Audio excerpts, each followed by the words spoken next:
जय श्री गुरु गौर गंधर्वी कागिरिधारी श्री श्री राधा विनोद बिहारी जो की जय नित्य लीला कृष्ण विष्णुपाद आस्तोत्र सत्य श्री श्रीमद भक्ति वेदांता श्री नारायण सिंह महाराज की जय। नित्य लीला कृष्ण विष्णुपाद स्तोत्र सत्य श्री श्रीमद भक्ति वेदांत स्वामी महाराज की जय। नित्य लीला कृष्ण विष्णुपाद स्तोत्र सत्य श्री श्रीमद भक्ति प्रज्ञान केशव गोसाई महाराज की जय। नित्य लीला कृष्ण विष्णुपाद स्तोत्र सत्य श्री श्रीमद भक्ति वैभव पुरी गोस्वामी महाराज की जय। नित्य लीला कृष्ण विष्णुपाद स्तोत्र सत्य श्री श्रीमद भक्ति प्रमोद पुरी गोसाई महाराज की जय। नित्य लीला कृष्ण विष्णुपाद स्तोत्र सत्य श्री श्रीमद भक्ति रक्षक श्रीधर महाराज की जय। नित्य लीला कृष्ण विष्णुपाद स्तोत्र सत्य श्री श्रीमद भक्तिवेदांता गोविंद स्वामी महाराज की जय। नित्य लीला कृष्ण विष्णुपाद स्तोत्र सत्य श्री श्रीमद भक्ति सिद्धांत सरस्वती गोस्वामी ठाकुर प्रभुपाद की जय। श्रीला भक्ति विनोद ठाकुर की जय। श्रीला गौर किशोरदास बाबूजी महाराज की जय। श्री जगन्नाथ दास बाबूजी महाराज की जय। श्री वृंदावन दास ठाकुर की जय। श्री विश्वनाथ चक्रवर्ती ठाकुर पाद की जय। श्री राम श्रीनिवास श्यामानंद प्रभु राय की जय। श्री रूप सनातन भट्ट रघुनाथ श्री जीव गोपाल भट्टदास गोस्वामी की जय। प्रेम से को श्री कृष्णा चैतन्य प्रभु नित्यानंद श्री रविताग्रहार शिवाश्री गौर भक्तवृंद की जय। शांतिवेद मायपुर शिवंतिवेद कोलवेद जानुवेद मोडा रूमरवेद रुद्र श्री नवदीप धाम की जय। वृंदावन धाम की जय। श्री श्यामकुंड रामकुंड यमुना गंगा तुलसी भक्ति देवी की जय। श्री गिरिराज गोवर्धन महाराज की जय। चार संप्रदाय की जय। नरसिंह भगवान की जय। भक्तवरा श्री प्रहलाद महाराज की जय। श्रीमती कृष्णा प्रिया दीदी की जय। श्री मधुसूदन महाराज की जय। अनंत कोटि वैष्णव वृंद की जय। समगत भक्त वृंद की जय। श्री श्री गौर प्रेमानंदे हरि हरि बोल। So today I'm going to sing Gurudev Kabe Tava Karuna Prakashe, which is page 35 in our Gaudiya Gichi songbook, the new one.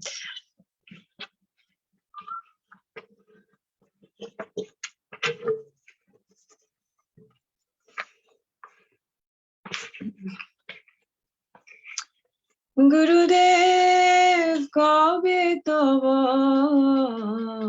Karuna Prakashe, Gurudev Kabe Tava Karuna Prakashe, Shri Gauranga Leela Hoyani Tattva Eidrida Vishvase, Shri Gauranga Leela Hoyani Tattva Eidrida Vishvase, Gurudev Kabe Tava Karuna Prakashe, Kabe Tava Karuna Prakashe, Shri Gauranga Leela Hoyani Tattva Eidrida Vishvase, Hari Hari Boli Godruma Kanane Brahmi Bodharshana Brahmi Bodharshana Gurudev Kabe Tava Karuna Prakash, Gurudev Kabe Tava Karuna Prakash, Nitai Gauranga Advaita Shiva Gadadhara Pancha Jana, Nitai Gauranga Advaita Shiva Gadadhara Pancha Jana, Krishna Namo Rase Bhashe Bejaga, Krishna Namo Rase Bhashe Bejaga, Kori Maha Sankirtana, Hari Maha Sankirtan Gurudev Kave Tava Karuna Prakash Gurudev Kave Tava Karuna Prakash Nartana Vilas Pridanga Vadana Nartana Vilas Pridanga Vadana Shuni Boya Pana Kane Shuni Boya Pana Kane Dekhiya Dekhiya Selila Madhuri Dekhiya Dekhiya Selila Madhuri Bhasibo Premera Bane Bhasibo Premera Bane Gurudev Kave Tava Karuna Prakash Gurudev Kave Tava Karuna Prakash Na dekhiya Vasila Ratana Kariha Gauranga Boli Na dekhiya Vasila Ratana Kariha Gauranga Boli Amare Vishai Pagala Boliya Amare Vishai Pagala Boliya Angete Dibe Kadoli Angete Dibe Kadoli Amare Vishai Pagala Boliya Amare Vishai Pagala Boliya Angite Dibe Kadoli Angite Dibe Kadoli Gurudev Kave Tava Karuna Prakash Gurudev Kave Tava Karuna Prakash Shri Gauranga Leela Hoya Nita Tattva Te Dida Vishwase Hari Hari Boli Kodruma Kanane Brahmivo Darshanase Brahmivo Darshanase Jaya Gurudeva Jaya Gurudeva Gurudeva Jaya Gurudeva Jaya Gurudeva Jaya Gurudeva Gurudeva Jaya Gurudeva Gora He Gora He Gora He Gora He Nitai He Nitai He Nitai He Nitai He Nitai Gora Hari Bol Hari Bol Hari Bol Nitai Gora Hari Bol Hari Bol Hari Bol Hari Bol Nitai Gora Hari Bol Nitai Gaura Premanande. Thank you. Haribo. Haribo.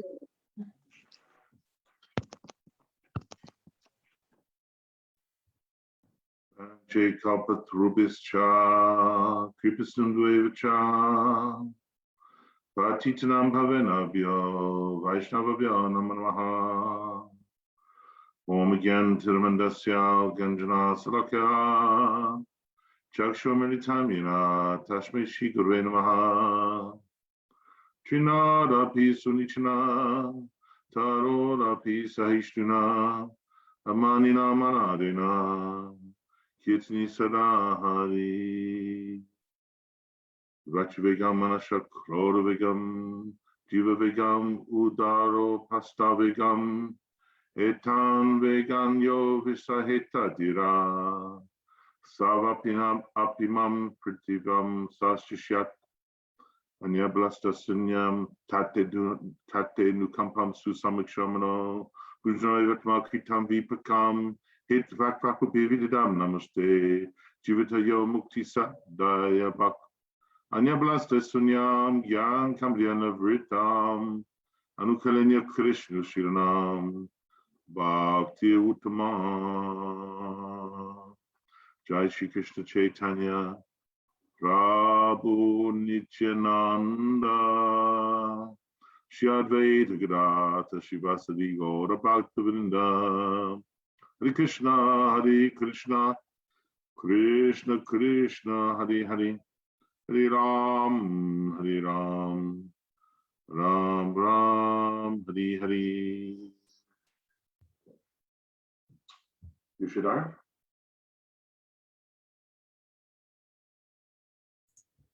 Oh, hi. Rather Dandavad pranams, everybody. We're on week. Am I starting? Yeah, I'll just do it before I get confused. Vijnanatimirandasya Gyananjana Shalakya Chakshurunitam Yena Tasmai Shri Gurave Namah. Namo Vishnupadaya Radhikaye Priyatmane Shri Srimad Bhaktivedanta Narayaniti Namane. Namo Vishnupadaya Shri Keshava Priyatmane Shri Srimad Bhaktivedanta Vamaniti Namane. Namo Vishnupadaya Shri Krishna Prastaya Bhutale Shri Srimad Bhaktivedanta Swami Iti Namane. Mancha kalpatarupesha kripa sindhu vevacha patitanam pavanebhyo Vaishnavebhyo namo namo. First of all, I'd like to offer my humble obeisances at the lotus feet of my Guru Pad Padma Nitilila Pravishta Om Vishnupada Stotra Satta Shri Srimad Bhaktivedanta Srila Narayan Goswami Maharaj, and at the same time offer my humble obeisances at the lotus feet of Nitilila Pravishta Om Vishnupada Stotra Satta Shri Srimad Bhaktivedanta Vaman Goswami Maharaj, and Nitilila Pravishta Om Vishnupada Stotra Satta Shri Srimad Bhaktivedanta Swami Maharaj, the entire Rupa Guru Varga, all the Sannyas Vrindas, the Vaishnavas and Vaishnavis. So welcome to week 27 of our wonderful glorifications of Srila Gurudev. I can't believe how far we've got, and I thought that it would eventually we would stop doing this, but it's just so wonderful to hear so many beautiful devotees from around the world coming and glorifying Srila Gurudev and sharing their beautiful memories with us. And I always said to Yasodanandan Prabhu that this is always going to be from a selfish point of view, because I want to know the various glories of Srila Gurudev, and I always said to him that this would be a program that would be very close to my heart. And I'm just so grateful to all of the wonderful Vaishnavas that are coming to share a piece of their heart with us, because I'm learning so much about Srila Gurudev in your memories. I cannot even describe. So thank you so much. So we will be eventually going out to this Pacific side of the, I'm looking at Yasodanandan when I'm saying this, but so that we are covering. Don't give away your geography knowledge, yeah, let's not do that. Just embarrass myself. So we'll be covering the other side of the world for England. So that is Australia, New Zealand, and also the west coast of America. So we want to involve those devotees as well. Gurudev spent many years with them. So we will be we've come up with a solution where our times will be slightly adjusted so that we can invite them to come and share their wonderful memories with us. So keep an eye out, and we will keep you posted with that. So we've got a wonderful lineup of devotees today. Unfortunately, our first speaker is unable to attend, so he has been replaced wonderfully, and it's not really a replacement but an adaptation, is our wonderful Sriman Yasodanandan Prabhu from the UK. Then it will be followed by Srimati Jayanti Didi from the Gangamatas. She's the final Gangamatas to actually speak, one of the originals that spent time with Srila Gurudeva, so super excited about that. Then we've got Madhvi Didi from the US, and then finally Rasa Prabhu from Bolivia coming to join and speaking some glories of Srila Gurudeva. So we've got a wonderful lineup, and so I would like to introduce our first speaker to this wonderful class, Sriman Yasodanandan Prabhu, who is just all in all a wonderful devotee, and not only that, but he's just so wonderful to work with and do seva with. And it's not just a seva relationship, you know, he really encourages you to go deep within your bhajan and reflect on your own bhajan and sadhan. So I'm really grateful to him for being such a wonderful god brother of mine. And without further ado, I would like to introduce Sriman Yasodanandan Prabhu. Haribol. You're on mute, and I didn't mute. That might be the best way to offer my Pushpanjali, actually. Just to add a couple of points on there, as well as having New Zealand and Australia devotees and the West Coast of America, we're going to have wonderful devotees from Hawaii as well, because Hawaii's got a lot of incredible devotees hiding out there. Was that? You're on mute. I can't hear you. I said, isn't that in America? But I'm just, let's not talk about. Yeah. No, it's not West Coast America. It's right in the middle of nowhere. It's beautiful, beautiful, beautiful place. So as I normally do, I'm going to give you I'm Dr. Spock on Star Trek. So I always tell you where we are in the human day, in the day of Brahma, because we're doing 64 glorifications of Gurudev, starting sometime, I don't know, late last year. I can't remember when we started, and I've actually got down with, we're on 28, although you said 27, but never mind, that's how I worked it out. So on the 28th, as we're on the 28th, by the end of today, we'll be at the equivalent of 10:30 a.m. human time. But in terms of the day of Brahma, I've actually done myself a little spreadsheet on this now, which I'm very excited about. I can share with any fellow geek. We're on the 7th Manu out of 14. The 63rd Chatur Yuga. We're in the Satya Yuga, and we're 1.296 million years into the Satya Yuga. Well, hopefully, what I'm now going to talk about will make a little bit more sense. I invoked at the beginning, but I just want to add, I want to pay my humble obeisances to Shri Radha and Krishna, Mahaprabhu, Nityananda Prabhu, the whole of the Parampara, Srila Prabhupada, my beloved Gurudev, and all devotees who are present, and all good devotees who are going to listen or watch this recording later. So our beloved and sweet Jayanti Prabhu, please pray for him, because I was talking to him last night. He does wonderful, wonderful seva. And oh, by the way, Yashadari, I've got my egg timer for timing. Yeah, so I'm going to start the egg timer. So it's a half-hour egg timer. So our beautiful Jayanti Prabhu, who's based in Seattle, he does incredible seva and has a very beautiful, humble mood. And anyway, he has something going on linked to a ice hockey accident he had many years ago. And his symptoms last night seemed quite serious, actually. And he wasn't quite sure if he could make it or not. And the fact I can't get hold of him right now tells me he's probably ended up in hospital. So let's all say a special prayer for our beautiful Sevak brother with a big heart, Janardhan, that it's not too serious, and that Gurudev will protect him both spiritually and materially through whatever he's going through right now. I hope it's just a little hiccup and not anything more significant than that. So, Srila Gurudev, I want to set the scene. The scene is 1996. No, actually it was 1997, because I first met Gurudev in 1996 in February in Mathura. And my first parikram was that Kartik parikram. And then I went to the next Navadvip parikram, which was in 1997.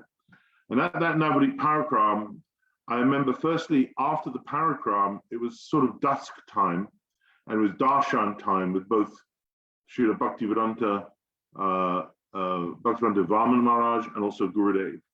So we all shuffled past Vaman Maharaj, who was kind of almost in a state of samadhi. Actually, he didn't talk. He was behind a mosquito curtain, and it was very profound experience actually. And then after we filed through Vaman Maharaj, we went to Srila Gurudev, and Srila Gurudev and Namgir Mohini and I, my ex-wife and I, we'd given a nice donation, but Gurudev said, he kind of implied, donation's nice, this is your seva. But then he got out this red cotton sewn heart, and he had us look at this heart that he brought out, and it was so beautiful and so simple. And he put the heart in his pocket, and he's basically saying to us, I want to take your hearts. I'm going to take your hearts. I'm putting your hearts in my pocket, because he was putting our hearts in his pocket so he could take them to his Swamini, Radha, Sri Radha. This was the meaning of it. And this is the extraordinariness of our Gurudev. You know, you got to consider that I wasn't just a neophyte devotee, I was a real, dumb devotee, in the sense that I knew nothing. I just about knew the Maha Mantra. I don't think I'd even read the Bhagavad Gita. I think I'd read the Krishna book, and that was about it. I really knew nothing. But somehow, right at the beginning, literally in the first maybe 18 months, even in that first tour that we went on with Srila Gurudev in 96, because we met him in the February before this episode I just related to, shared with you in Navadvip.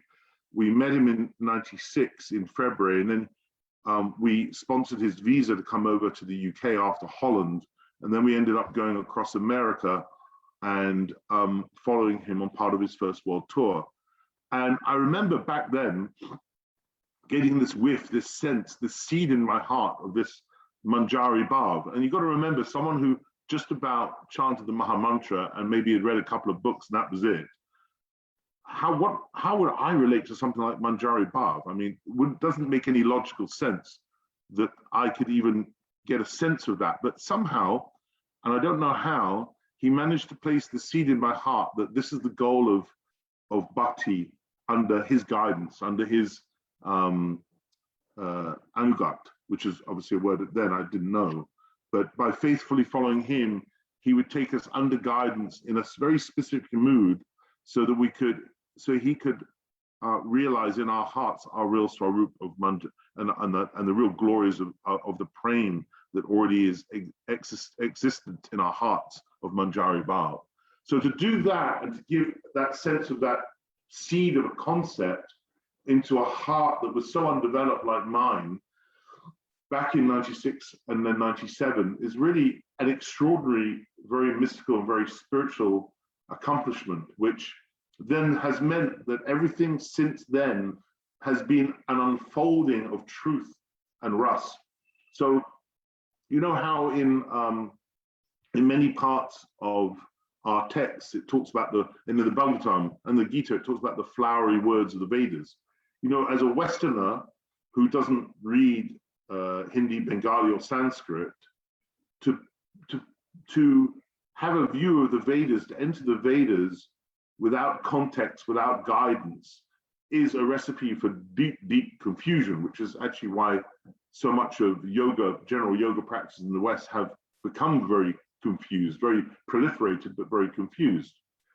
Somehow Gurudev was able to always create a framework in my heart, a sort of a context for how all the knowledge that was coming into me, whether it was through classes or whether it was through reading or whether it was through just discussions with devotees, he somehow gave me that overall framework into which everything else could make some kind of sense, as opposed to just being a jumbled array of ideas that were disconnected. Everything had this connection because he had put in my heart this verse, which I now have some more understanding of, which I had no understanding then, of Anyabrasta Sunyam Gyan Kamadhyana Anukalenya Krishna Shilam Bhakti Uttama. So although that wasn't a verse that I could recite or translate back then, it was a verse whose meaning he was emphasizing and re-emphasizing all the time. What is the nature of our Swarup? What is the nature of what's the constitutional nature of our eternal character in the spiritual world? And therefore, how are we evolving towards that destination?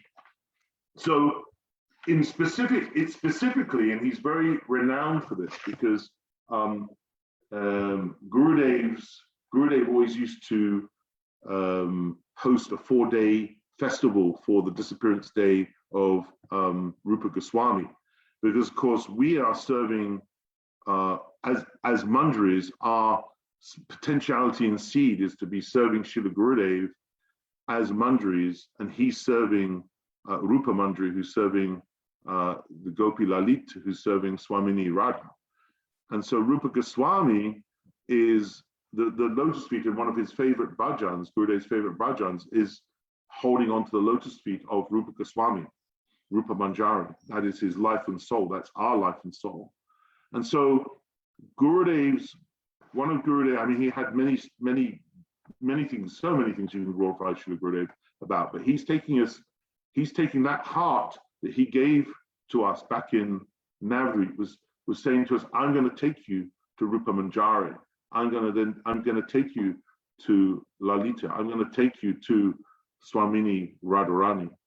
And that's why he glorified Rupa Goswami so extensively. And I was thinking about this, I was thinking how absolutely incredibly beautiful this is, because if you work right from the top, Krishna, and Gurudev would say this, Krishna would be zero without Radharani. There would be no Ras without Radharani. But there would be no understanding of the moods between Radha and Krishna if it wasn't for Lord Chaitanya Mahaprabhu. So without Radha, we have no access to Krishna. Without Lord Chaitanya Mahaprabhu, we have no access to Radha and Krishna. In the same measure, without Lord Nityananda, who broke the dam of Prem in Godrum, there would be no merciful, infinite, merciful, bounteous flow of grace in this world if it wasn't for Lord Nityananda. So we wouldn't have access to Lord Chaitanya Mahaprabhu if it wasn't for Lord Nityananda Prabhu. Now, to equal measure, we would actually not understand the heart of, not that I understand it, but we would have no ability to understand, no access point, no portal to Lord Chaitanya Mahaprabhu if it wasn't for the writings of Rupa Goswami. Thus, Gurudev's great worship and love and desire to hold on to the lotus feet of Rupa Goswami is absolutely essential for our teachings, and it's a speciality of our Srila Gurudev. So in Madhya Lila, in Chaitanya Charitamrita, Madhya Lila, chapter 13, you have the ecstatic dancing of Lord Chaitanya Mahaprabhu at the Ratha Yatra. And within this dancing, which many of the people, the contemporaries of Lord Chaitanya Mahaprabhu, while Mahaprabhu was singing this song, many of them didn't understand what he was singing, except Swarup Damodar. And what he was singing was, because Lord Jagannath is in the mood of Dwarka, Mahaprabhu was singing in the mood of Radharani, saying, oh, yes, I'm seeing you in this, like I'm at Kurukshetra, because that's a Dwarka mood, but I long to be on the banks of the Yamuna with you. So he was invoking that mood of Radharani, of reminiscing and lamenting to be in Braj with Krishna. That's where she wanted to be, like, oh, you have forgotten the beautiful inhabitants of Vrindavan. This is where I want to be with you.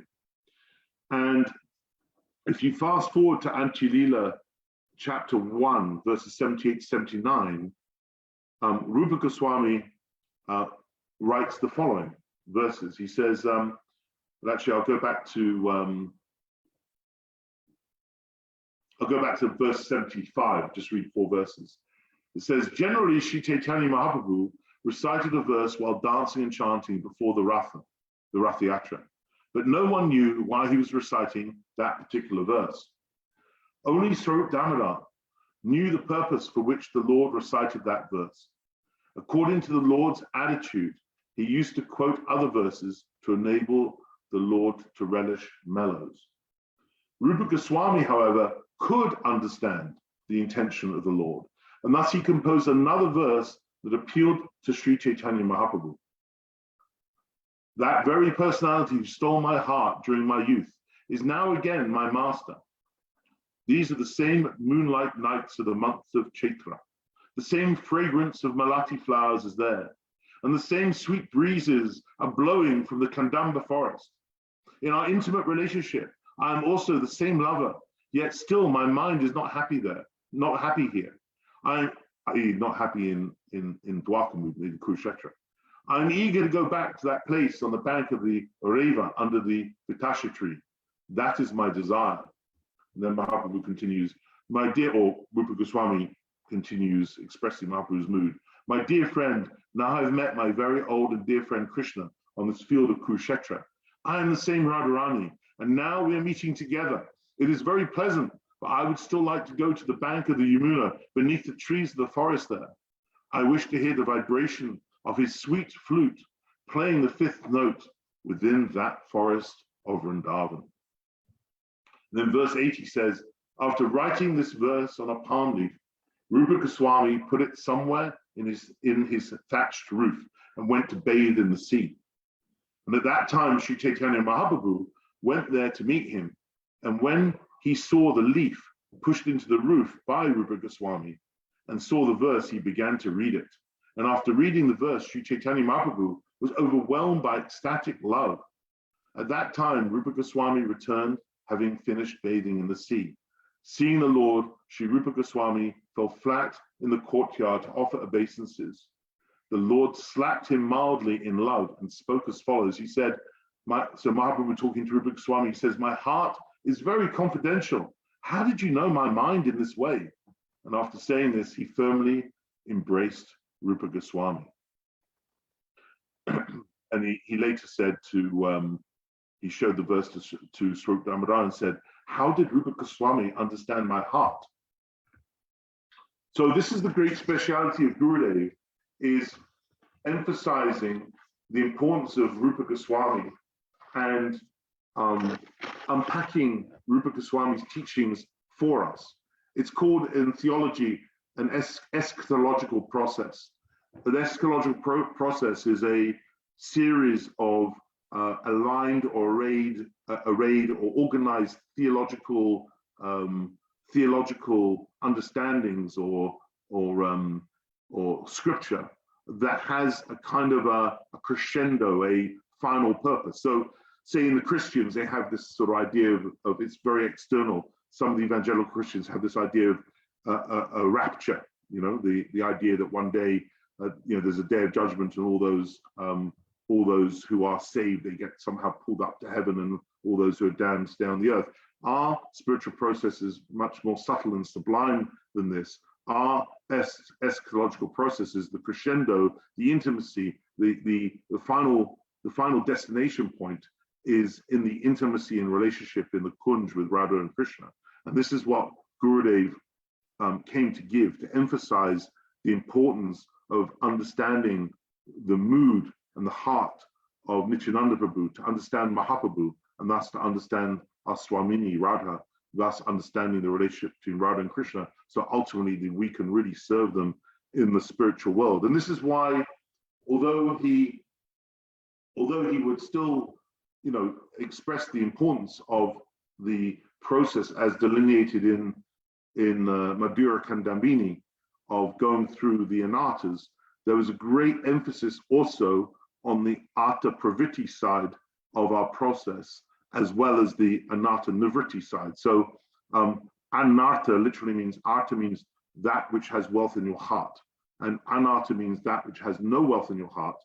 And nivritti means to clean or remove those things in your heart that have no wealth. So it's a bit like, I was thinking about this the other day, how when an aeroplane leaves the docking station in an airport, if it has too much weight, too many bags, too many people, too much fuel, when it taxis along the runway, it cannot take off. So these anarthas are like weights in our heart holding us down. So we need to lighten our load so that we can get skyborne. Yeah.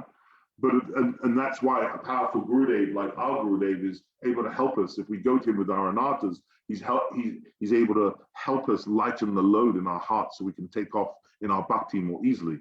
But on the other side, the artha pravritti side, which means putting into the heart that which is wealthy, he's emphasizing the teachings of Rupa Goswami, because the teachings of Rupa Goswami, if you read plays like Lalit Madhava and Vidagdha Madhava, and all the writings of Rupa Goswami, because of course Lord Chaitanya Mahaprabhu, he only wrote 8 verses in total.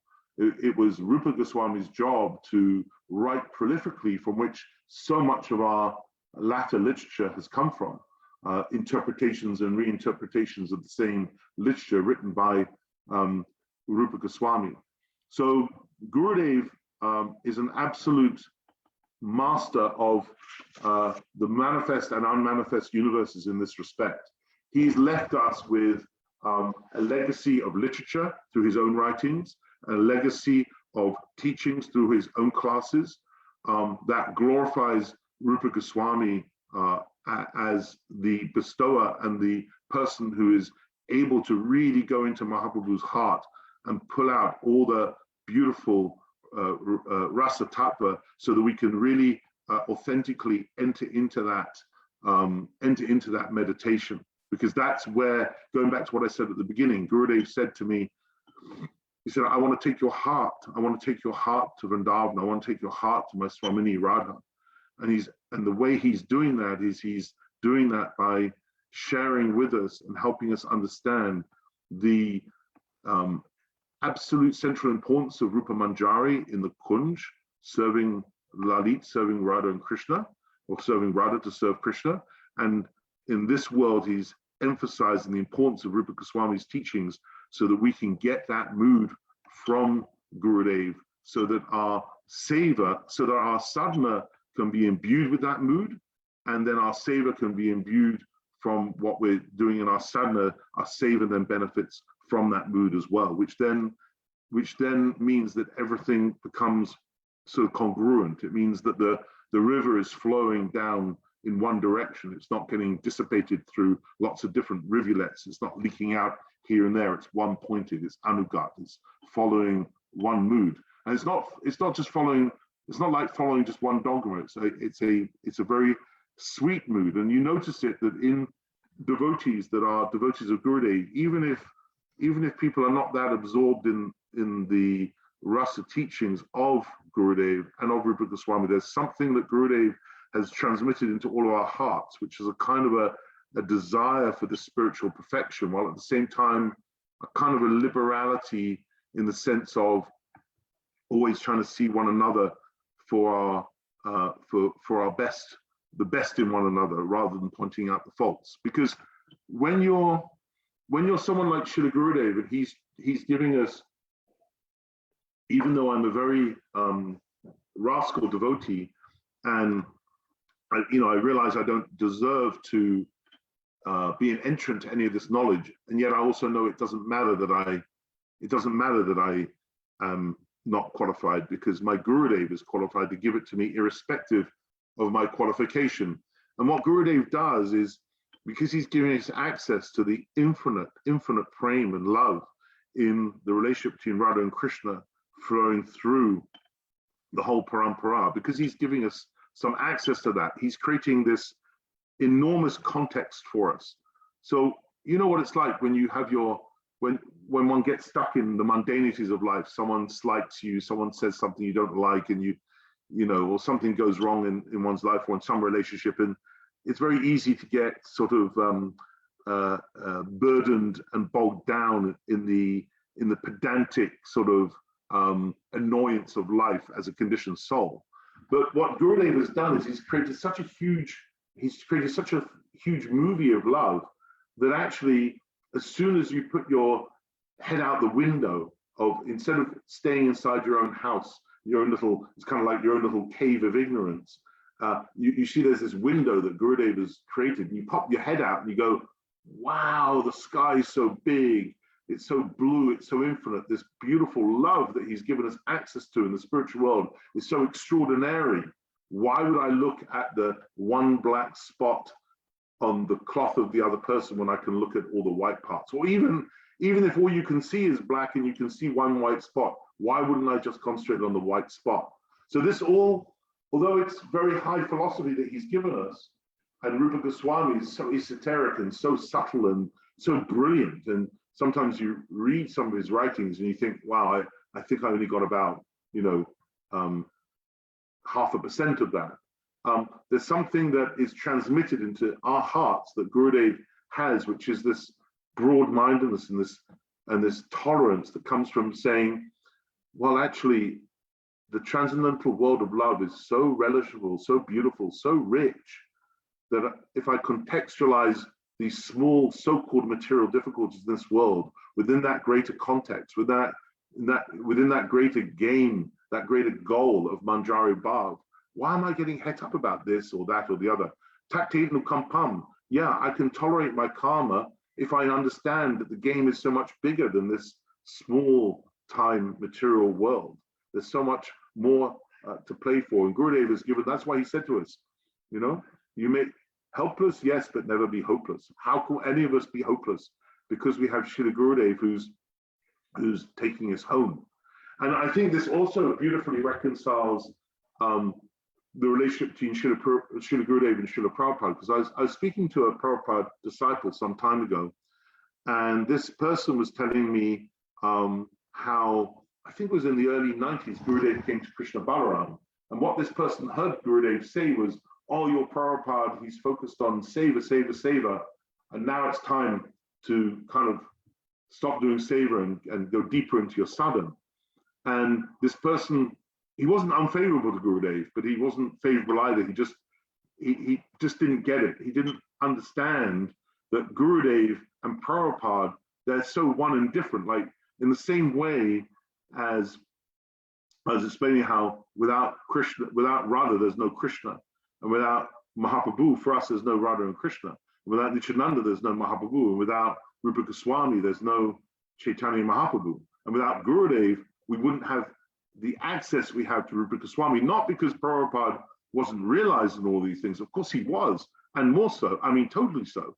I mean, that's the world that Prabhupada comes from. But because all these acharyas, they come with a different mission. They come with the same mood, but different mood, a different emphasis. Prabhupada had to start something from nothing. Literally, there was no infrastructure, there was no organization, there was no temples, there was no books, there was nothing. It was just a desert. And who did he have to work with? Well, half the time, most of the people that he was dealing with were on drugs, literally on drugs. And Prabhupada had to start a movement, literally, from what? He had 6 or 7 rupees in his pocket and about 1 contact in the whole Western world. And he created something from scratch. So, of course, his emphasis is going to be on that external seva. He had to get everybody fired up, making it all happen. But then years later, when so much has been done, Gurudev's coming along, as Prabhupada actually did in his own lifetime. I think when ISKCON reached 10,000 members, Prabhupada said, I'm paraphrasing rather than quoting, he said something like, enough now, we need to consolidate. It's time to churn the milk, rather than growing. And Gurudev comes along, and he's the fulfillment of everything. If any of you watched, I think it was Bhagavad Maharaj's glorification of Gurudev, actually, or it may have been, thank you, boil the milk rather than churn the milk, quite right. It may have been on this program, or maybe it was on another program, but it was a beautiful, because Bhagavad Maharaj was actually there when Prabhupada disappeared, and he was explaining how Prabhupada's communication interaction with Gurudev was so beautiful, and how Prabhupada whispered certain mantras into Gurudev's ear. And it was very, very beautiful. And so you can see how in the same way as one personality is unpacking another personality, you can see how Gurudev is taking Prabhupada's, the very teachings of Prabhupada, and he's saying, now you've done this, now it's time to go. Instead of building above the ground, you got to go down deeper into the foundations. That's what he's telling us. Sadhana and Seva, not only the Seva. Go deeper, not just in the quantity of the rounds, but in the quality and on the yearning for the ultimate. Don't get distracted by Vaikuntha or Dwarka or Mathura mood. We want the Braj mood. And there's no way that we could access this Braj mood if it wasn't in the same way, with this emphasis, with this sweetness, if it wasn't for the emphasis that Gurudev put on it and the emphasis that Gurudev has for the teachings of Rupa Goswami. So it's very important that we understand Gurudev came to the West for many reasons, but it's very important that we understand all aspects of Gurudev's life's work. One aspect is the propagation and intensification of Navrit Parakram, and also the Kartik Parakram. He built that over many, many years. It was so successful under Srila Gurudev. But this, and also when he came to the West, honoring all of the holy places that Prabhupada had been to, and to nourish and help nurture the Prabhupada disciples who had been without Uttama association for so many years. And also this speciality of Rupa Goswami, to propagate the literas of Rupa Goswami, interpret the literas of Rupa Goswami, and teach them and learn them, and thereby gaining access to the Leelas of Mahaprabhu, which is the access to the Leelas of Radha and Krishna. This is part of the glory of our illustrious Srila Gurudev. And when I think of just what chances in a trillion do I have of even stumbling across the literatures of Rupa Goswami, let alone having some idea, some shadow of an understanding of it. I mean, if I look at the probabilities of that, I think, wow, those probabilities are extremely small. So I just think, wow, I'm so lucky, which makes me conclude that, as I always do actually, that although it's endeavor and mercy, although it's endeavor and grace, is mercy and grace is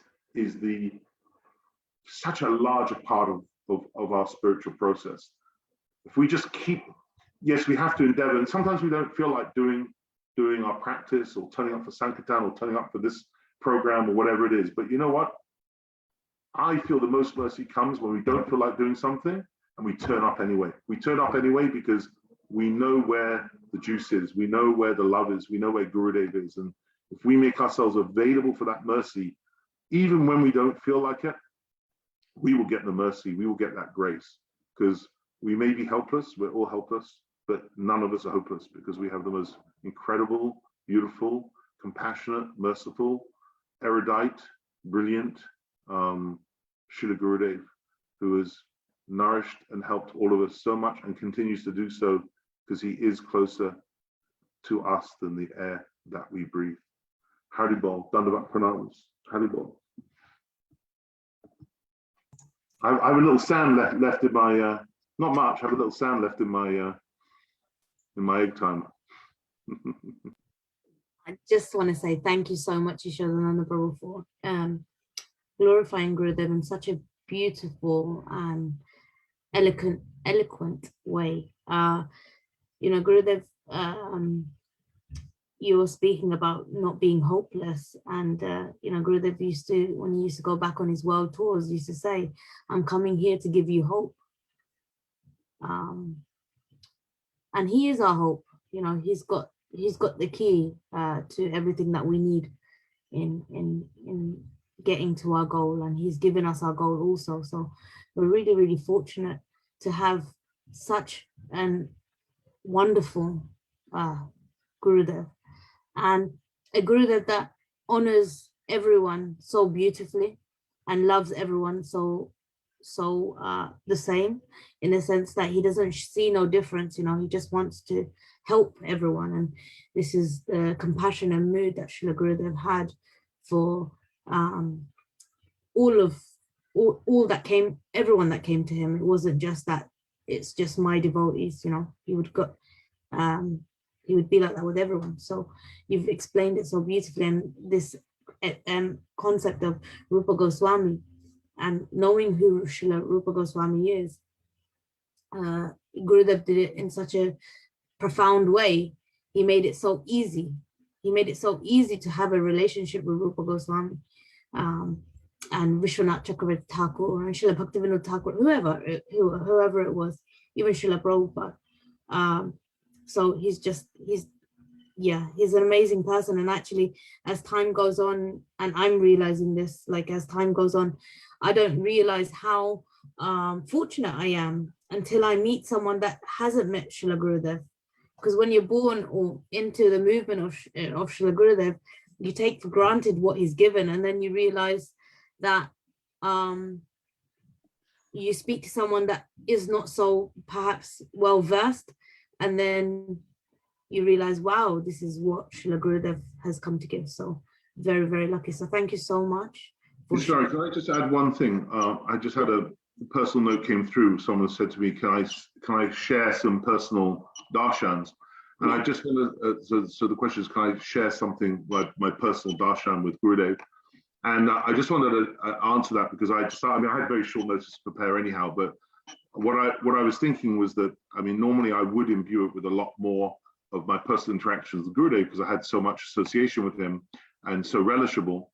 But actually, there are two ways to glorify Srila Gurudev. One is through our own experiences with him on the kind of Vapu level, and the other is on the Vani level of glorifying his instructions, his teachings. And sometimes it's nice to combine them both.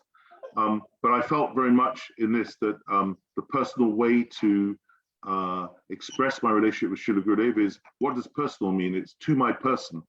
And who is my person? My person is me. And who am me? Me is my Swarup, and I don't know what my Swarup is.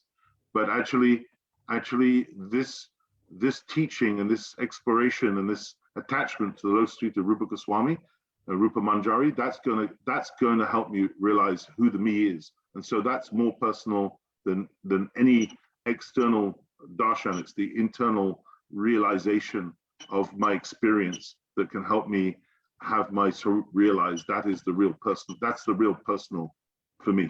That's why I chose to speak like that. Yeah, it's always good to have a balance of the two. I guess when you, for someone like me who hasn't spent many years with Srila Gurudev, it's always good to hear how he was and how he interacted and was with his disciples or devotees, because it paints almost a picture. But it's as important, like you said, to hear the other side of it.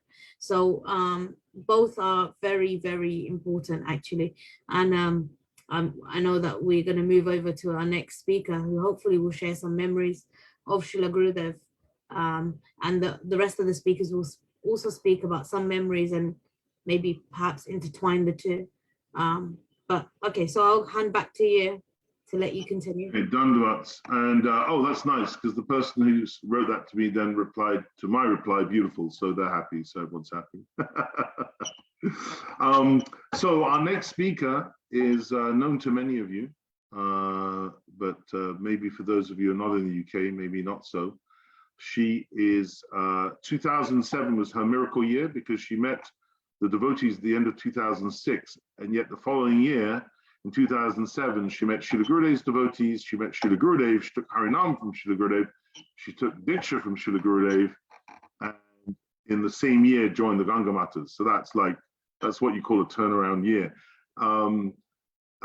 Actually, we had a great sharing from Lalita, who was telling us about all her activities before she became a Gangamata, which was really funny.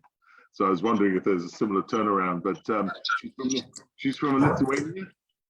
She's really a very, very sweet Sevak. I've had many dealings with her, and I've always felt her nishta, her sweetness, and her commitment. It's Srimati Jayanti Didi from the Gangamatas, with Srila Gurudev's Murti right behind. A very warm welcome, Didi, and thanks for sharing your Pushpanjali.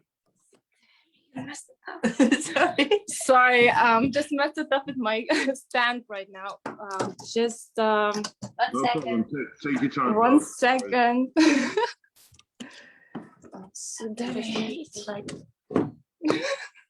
It's Debbie's fault after all. Tommy. Just trying to fix up something. Who's the other Ganga there? Oh, there's not so many. Only Debbie and Radha Vinodini. Yeah, I thought it was you. I can recognize you by your giggle. Yeah. The Ganga giggle, it's contagious. Yes. Hey. Okay. Haribol, thanks for inviting, and I think it's very great opportunity. How to say, because Gurudev's glories is completely endless, and just to, how Vaishnava was saying, Guru give you brain, so use for taking responsibility in the service, and Guru gave you speech, ability of speech, so engaging in glorifying in the glorious and speaking Harikatha. Yeah, it's like, on first time in Zoom, feels kind of, how you say, like a matrix and, kind of virtual thing. And yes, so Om Gyanatimirandasya Gyananjana Shavakaya Shurumritam Gyana Tasmai Shri Gurave Namo Namaha. So I offer my obeisances to my spiritual master, Nitya Pravishta Om Vishnupad, Shtatarashata Srimad Bhaktivedanta Narayan Goswami Maharaj, and all our Guru Varga and all the Vaisnavas and Vaishnavis. So, yeah, I'm a little bit like, I would say, like cautious. Like I was thinking, like about glorifying Gurudev, because glorifying Gurudev for me means like I have to look at now how much I'm doing for Gurudev. To check my post, like not to be like just talking, oh, how Gurudev is great and how much love he's giving, but really for me means like a real glorification, really how much you do for him. So, and that's a little bit uncomfortable. Because if I look how I do for much, that's not really much, really in the real sense, in a really real sense. And because Guru means heavy, and of course in positive way, and all around him is energy, his teachings, and is heavy. So his glorification is also heavy, because you don't want to like mess up with it. And so I feel like an idiot a little bit, because probably you can relate, like if you've been in front of Gurudev, you feel very small and pretty much stupid. Though I didn't have a lot like direct interaction with Gurudev, but I do have now. Standing in front of me and checking, so how much you gonna say now, how much you do, how much you chant, and like that. And so yeah, so being an idiot, so I will try, how to say, to stand for Gurudev's glories, because finally, yes, because he accepted me as such, and yeah, and only by his causeless mercy I am who I am, and I am where I am. That's a more surprising thing, is because Guru is magician. Is magical thing, because if I look why I came to Krishna consciousness and why I met Gurudev and why I took initiation, if you ask me, God knows, really, I don't know. Because I saw Gurudev, like Yasodanandan Prabhu said, 2007 in in a Germany festival. I used to be every year, European festival with 100 people. Gurudev used to attract. And so by some magical power, I don't know why I went to that festival also, just because I've been invited. And but what I saw Gurudev is something like how to say, there's a big light. I know it sounds like a hippie thing, but but I'm not the person that was thinking very much, like having many philosophical questions like that, but it's something attract me. And Gurudev was like someone is coming down with a big light around him, basically. So like my reaction was like my mouth was open, like that. There is no thought behind very much or something. It's just like my mouth open, like, wow, what's gonna happen now? Like that.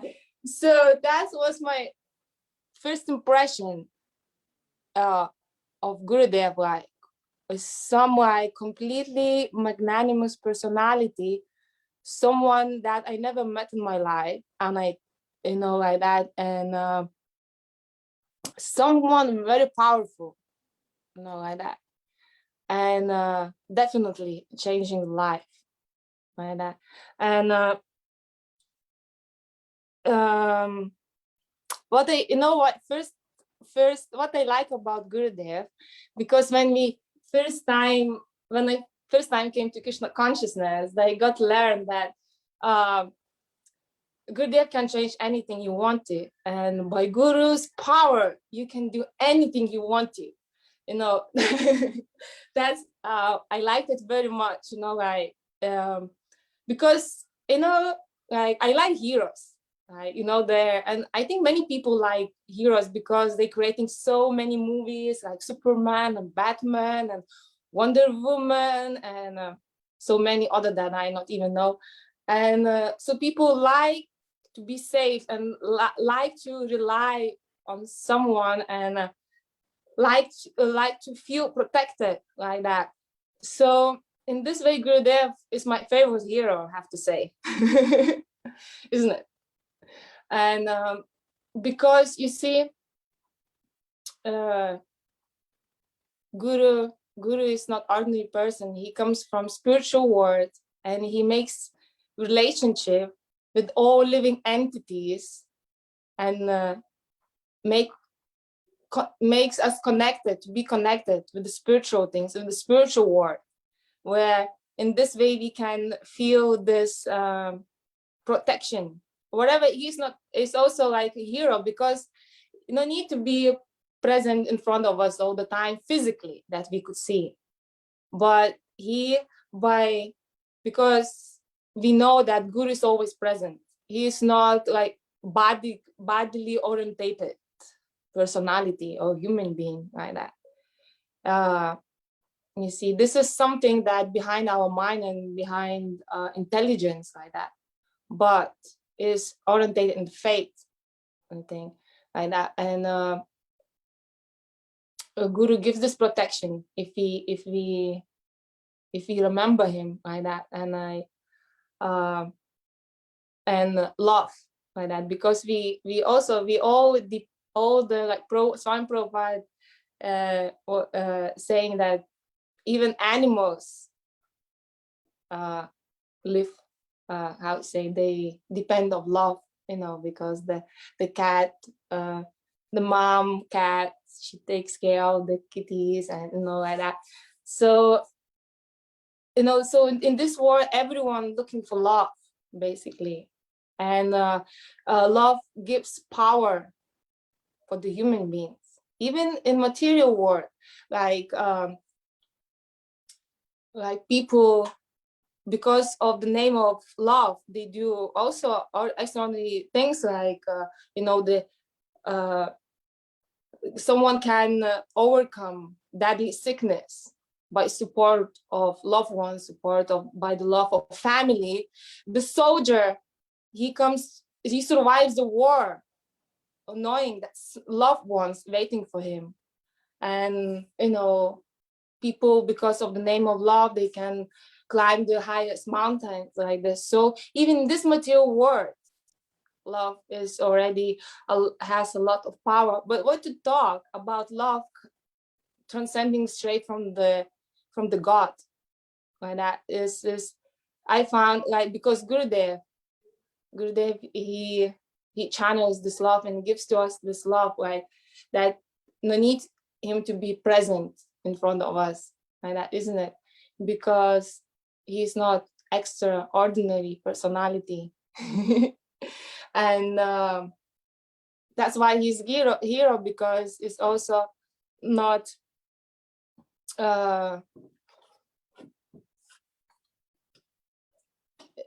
he comes to, like, heroes usually saves the city, saves the country, saves the humanity in the material level, basically.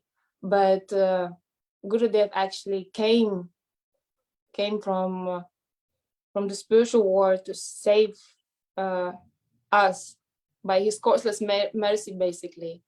And I very often I say I feel like a headless chicken, you know, like, oh, what's happening? You know, what's happening around, like, and I don't have any understanding where to go, you know. The headless chicken doesn't know when he wants to do, what he want to go, you know, like that. And then his master comes, just, you know, fix it and, you know, brings somewhere. And also I feel Gurudev just picked at me and placed it was the best for me, and in this way saving basically me, because Guru knows what is best for everyone, and everyone knows everyone's heart. So I feel that yeah, Guru is so, like, you know, again I feel like idiot, because it's really hard, you know. I really appreciate and really glorify Guru's behavior, because you know, only when Gurudev manifests in my heart, then I wish it will happen one day, and that he's giving the service and responsibility, any minimum responsibility, he will manifest one day in my heart, and then I really will understand his glories, because now I'm just feel like idiot, just talking and talking, you know, really. And and then Gurudev is gonna laugh at me and said how much you can do, really, you know, not only talking wishy-washy, you know. You know, like that. But yeah, Gurudev is mercifully, and like Yashodhari was saying, that he doesn't really discriminate, and that's true. But it depends of us how much we want help to take from him, like this, and how much we cry for his help, and how much we really want to be taken out from really, like, really smelly ditch of Maya, because we, like, you know, I'm always attracted of the objects of Maya that she always sending to me. Though I live in a temple, you know, like that is really not easy, and only by Guru's power, really, we can achieve anything spiritual, anything really spiritual. And of course, there has to be our endeavor, but endeavor with Guru's power, really. Even to wake up in Mangal Arati, I can think, oh, now I'm ready. I set up three alarm clocks, you know, like that. But, you know, if Gurudev doesn't want me to wake up, then I'm gonna sleep like for like 10 hours again, like that. So really, Gurudev is like my life force, basically, and anything what I can do, or anything what I cannot do is like only by his grace. And yeah, I don't have, you know what, when I met Gurudev, I said already, I didn't have any so much philosophical, not even, I didn't know English, by the way. I didn't know, really, I only say my name is Jayanti, I mean, like that. I didn't know really. And but I wanted to learn English to understand. I was thinking, I want to learn English to understand what my guru is talking about. How I can understand my guru if I don't know his language, like that, like that. This, so actually that was one reason why, of course, it was recommended to come to the temple, but this is one reason actually why I also come to England, and because I really wanted to learn and to hear like Gurudev, what's Gurudev. And of course he gave permission to come, and I actually didn't think that I'm gonna stay for very long here at the temple. I didn't have any conception basically what the temple is, even like that.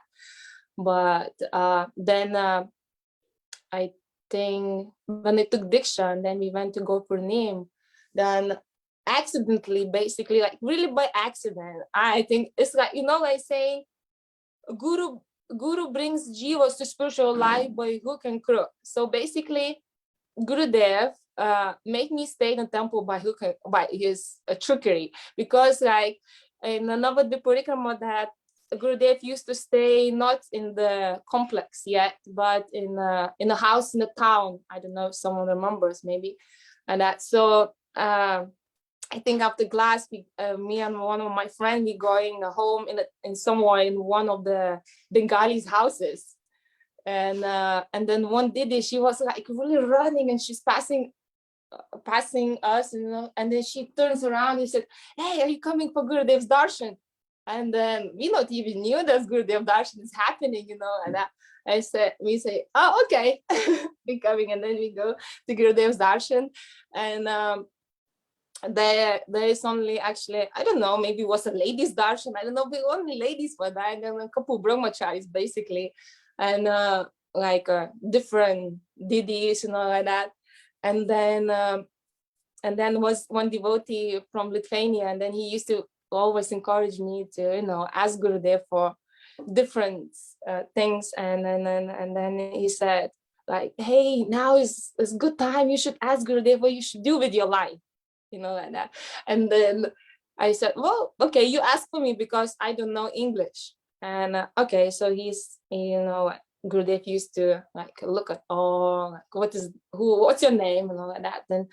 Then okay, my name is Jayanti, and of course I don't know what to say anything else in English, So then this devotee is saying, "Oh, this is Jayanti, she's from Lithuania," and then he started to ask the question that like, oh, what she should do, she should like come back to her own country, she should stay in India, or Gangamata temple. And then when Gurudev like heard like this devotee not even finish a sentence basically, then the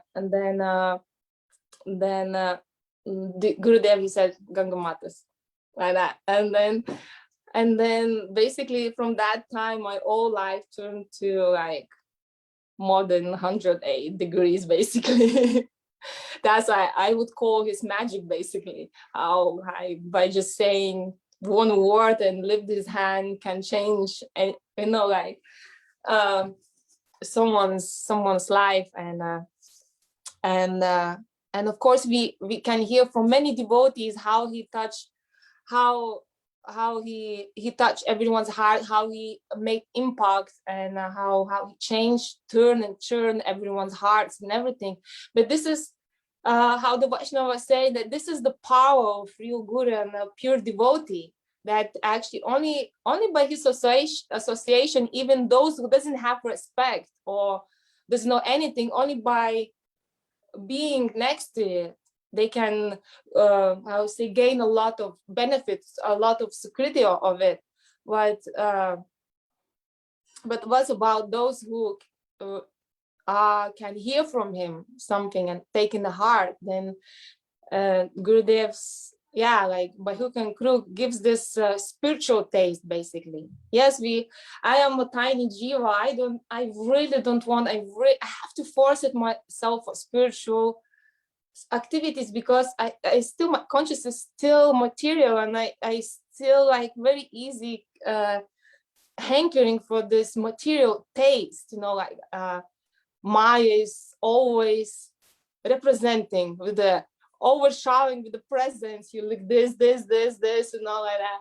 And but Guru has this power to drag, basically, to drag even by remembering. And like, you know, like now Gurudev, he dragged me here to, you know, to engage my speech, to glorify him. And, you know, again, I would say this is opportunity. I have to reset again what I'm doing, really, how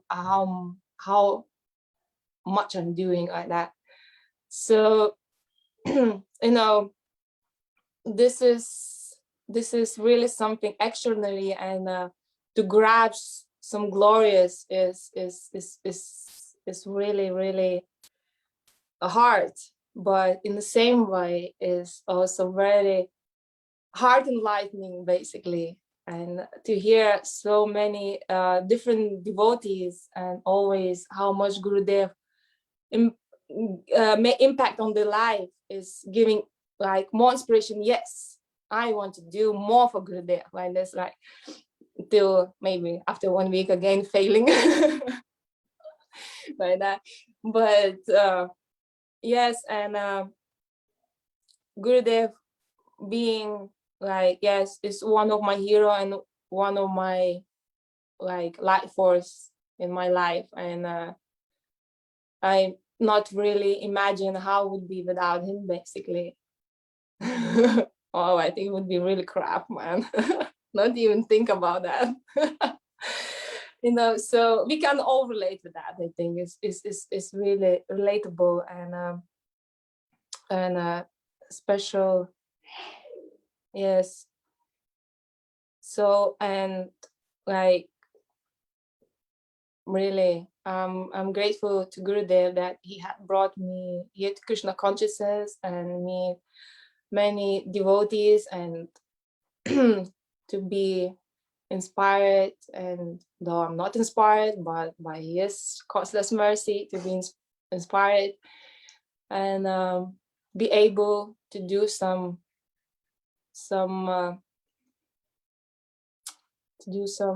how to say, some meaningful things maybe for him, like that.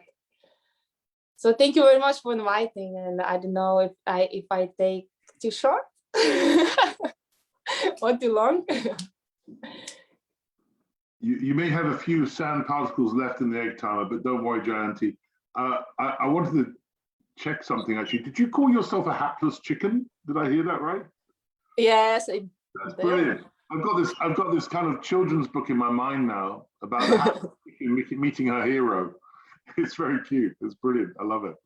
I'm going to start thinking of myself as a hapless chicken. That's great. I love the way you described Gurudev as your hero, and I wanted to add something to that, actually, because I also feel that Gurudev is our hero, and yet at the same time he invited us all to be heroes. So he isn't a hero. You know, some heroes, they suck all the air out of the room, and you feel dependent in a way where you're powerless. This is unhealthy, and it's something to be avoided in all relationships, actually. But he is a hero, and by the sweet and beautiful and righteous and loving way in which he lives and still lives, he encourages us to find that place in our hearts where we're heroic. And he recognizes that heroism in all of us, and he invites us all to grow in that regard, to participate, to take risks.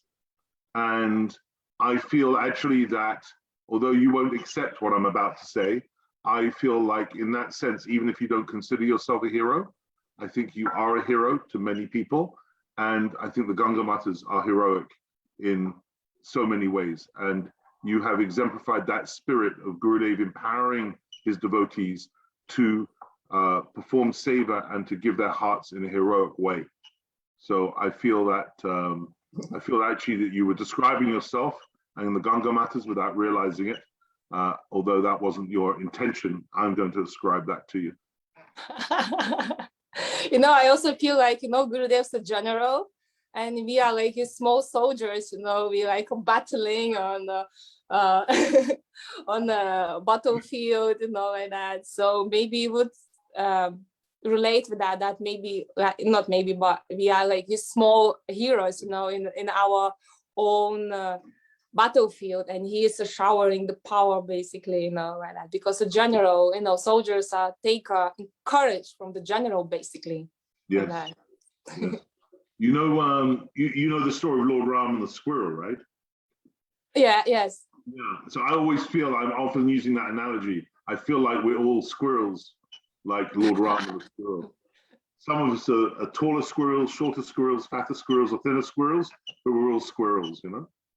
Yes. By the way, you said you learned English to learn to read Gurudev's books. Are there any books of Gurudev's in Lithuanian? I think before it was just a small books like A Way of Love and The Essence of Bhagavad Gita, Manashiksha, or just very couple ones, I think. Oh, the Bhagavad Gita, there was Gurudev's books, only couple, but now they're coming more now. Okay. The Sangha is bigger and everything. So actually I didn't read in the beginning, you know. I just, you know, like I'm saying, like, you know, like a headless chicken basically. Oh, did you say headless or hapless? Headless. Headless. Oh, sorry, I turned it into hapless. Sorry. Okay. I have to call it a headless chicken. It's great. I love it. Anyway, yes, Gurudev is our hero, and thank you so much for your beautiful Pushpanjali. Yashodhara, I saw you smiling throughout. Did you want to add any words there? Sorry, say again? No, I'm saying Yashodhara was smiling. Oh, smiling. Okay. As you were speaking in your very infectious way, I saw her catching your mood in her heart, and I wondered if she had any words to add. I just want to say to Jayanti Didi that firstly, you're an amazing darling daughter of Srila Gurudev. I know that because I have first-hand experience of being around you. And also, you know, we all have our own battles we fight, whether that's in material life, whether that's in spiritual life, we're all fighting a battle. But like you said, you expressed that in a way that Srila Gurudev, being our hero, he's holding our hands and he's like, don't worry, I have you. And this theme of being not hopeless, Gurudev is reinstilling that within our hearts of just, you know, like a pig, for example. There's the story of Lord Indra when he becomes a pig, and then he's like rolling in the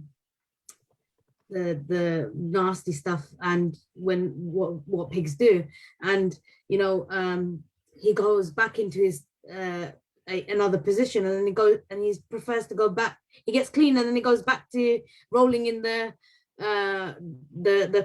rubbish again. And this is sometimes that I feel like I'm doing like this because this is my nature, is to just go back to what I'm used to. But Gurudev is always like, don't worry, your nature will also, eating stool, that's it. And soon it will be that I'll be in a position where Gurudev will take me out of there, and I'll completely move away from this position, and I'll know better. And Gurudev's really patient with us. And I think you highlighted that as well for me. So I'm just really grateful. Thank you so much. And I know Gurudev is looking down right now on you, and he's super happy, and he's wonderful. And I'm really glad that I have had many years of association with you guys. Beautiful. Thanks, Jayanti. And just show us beautiful, just zoom into Gurudev for a moment so we get some darshan. Gurudev's murti is so powerful. Wow. Yeah. Yeah, beautiful. Is that like you're trying to get into the shot there? Are you? That's kind of like a pit. What's that called? That's kind of called bombing, isn't it? Where you get into a photo. Yeah. Wow, I find that murti just amazing. That's the original murti that I went to before his samadhi was put in place, right? Yeah. Yes. Incredible. Thanks, Jayanti. Okay, we're going to fly over to, forgive me, somewhere in America on the East Coast. I don't know exactly where, but I'm sure she's going to tell us. Our next speaker is, it's very early morning over there. It's, well, not that early now, actually. It's about 8:30, I think. Alachua. Thank you, Charu. Thank you so much. So our next speaker is zooming in from Alachua. She is the daughter of a very special devotee who I knew called Sriman Prabhu, and she is one of those lucky chickens, should we say, who was born into the movement, who was actually born at a time when her parents were in the temple, and her parents moved out of the temple when she was 9, and then in 1999 they met Srila Gurudev. When he was on his, what would that be, his fourth world tour. And in that year, she took Harinam and Diksha in 1999, when she was very young.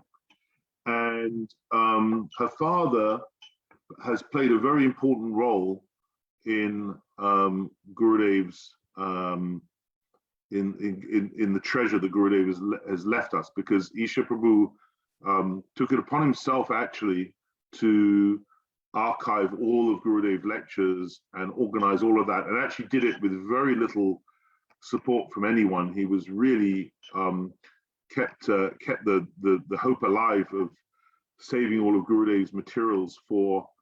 In fact, it's quite interesting because when I was talking about how Gurudev has given us the treasure of Rupa Goswami's teachings, well, those teachings and that treasure is stored in his books and his lectures, which is what Isha Prabhu was able to retain for us. Without him, I don't know how much we would have lost. And he performed a lot of that seva pretty much solo. And our next speaker helped set up the Pure Bhakti Archive Inc. in 2015, which is basically, its mission is to transcribe all those materials to improve the quality of the archive, the sound files, and also turn it into written lectures as well. And she humbly says, oh, well, since he left his body in 2018, she writes that she's humbly sort of administrating, and it's Lavanga and Ambarish who are heading up the seva, but I'm sure she's understating her own seva there. It's very, very important and beautiful seva. So with a very warm welcome, thank you for agreeing to share your Pushpanjali. Srimati, Madhvi, Didi, welcome to our little Sunday program. Please share your heart freely, and a warm welcome. Thank you, Prabhu. Om Adhyana Timirandasya Gyananjana Shalakaya Chakshur Militam Yena Tasmai Shri Gurave Namaha Vanchakopaturupascha Kripa Sindhu Vivacha Patitanam Pavanevyo Vaishnavevyo Namo Namaha. Thank you, Prabhu, for giving me this opportunity to attempt to glorify Srila Gurudev. As I think all these speakers and devotees know, that Srila Gurudev's glories are unlimited. And I think we can spend years, day after day, with all of his disciples, hour after hour, glorifying, and we'll never finish speaking his glorification. So yeah, I met Srila Gurudev in 99, and I really didn't know anything about any of the dramas happening in different circles. Ramesh Prabhu, he's from Costa Rica. He came, he brought a poster of Srila Gurudev to the ISKCON temple where I was staying at the time. And he said, give this to your father. So I didn't know anything, okay. And that very night, my father had gone to see Srila Gurudev, and he called me up and he said, you need to go there And Gurudev was staying at a family friend's home. And so he said, you need to go there and you need to stay there and don't leave until he leaves. And so. Sorry, Didi, do you mind just speaking up slightly or coming nearer the microphone? Yes. Thank you. Sorry to interrupt you. It's okay. Is this better? A little bit more. A little bit more. That's good. Now you're in range. That's good. All right. Sorry. So yes, my father, he told me to go where Gurudev was and to stay there and not to leave until Gurudev left. So I was staying in the ISKCON temple at the time, and I packed my things. I snuck out after Mangal Artik, and I went there, and I had the most incredible opportunity to meet Srila Gurudev. And prior to that, you know, I grew up in the temple. I grew up hearing the glories of Srila Prabhupada. And at 19, I moved back into the ISKCON temple at a time where I thought I was an adult. And I wanted to try this bhakti thing out as an adult and see what it's all about. And for whatever somehow good fortune, as I was there, I would sit in front of Srila Prabhupada's Murti and I would pray, I want a guru like you. I want a guru like you. Again, every morning. And different devotees there, they would say, oh, you should get initiated by my guru, my guru. And I'd say, okay, I'll meet your guru, but I want a guru like Srila Prabhupada. And surprisingly, a lot of them looked at me in like a disturbed way, like shocked. And I didn't understand that reaction. And when I met Srila Gurudev, deep inside, there was that feeling, this is my Srila Prabhupada. This is my Srila Prabhupada. He came. And so my father, he wanted to sort of test me. So when I wanted to get initiation, he said, no, you know, you should ask the senior devotees. You should make sure.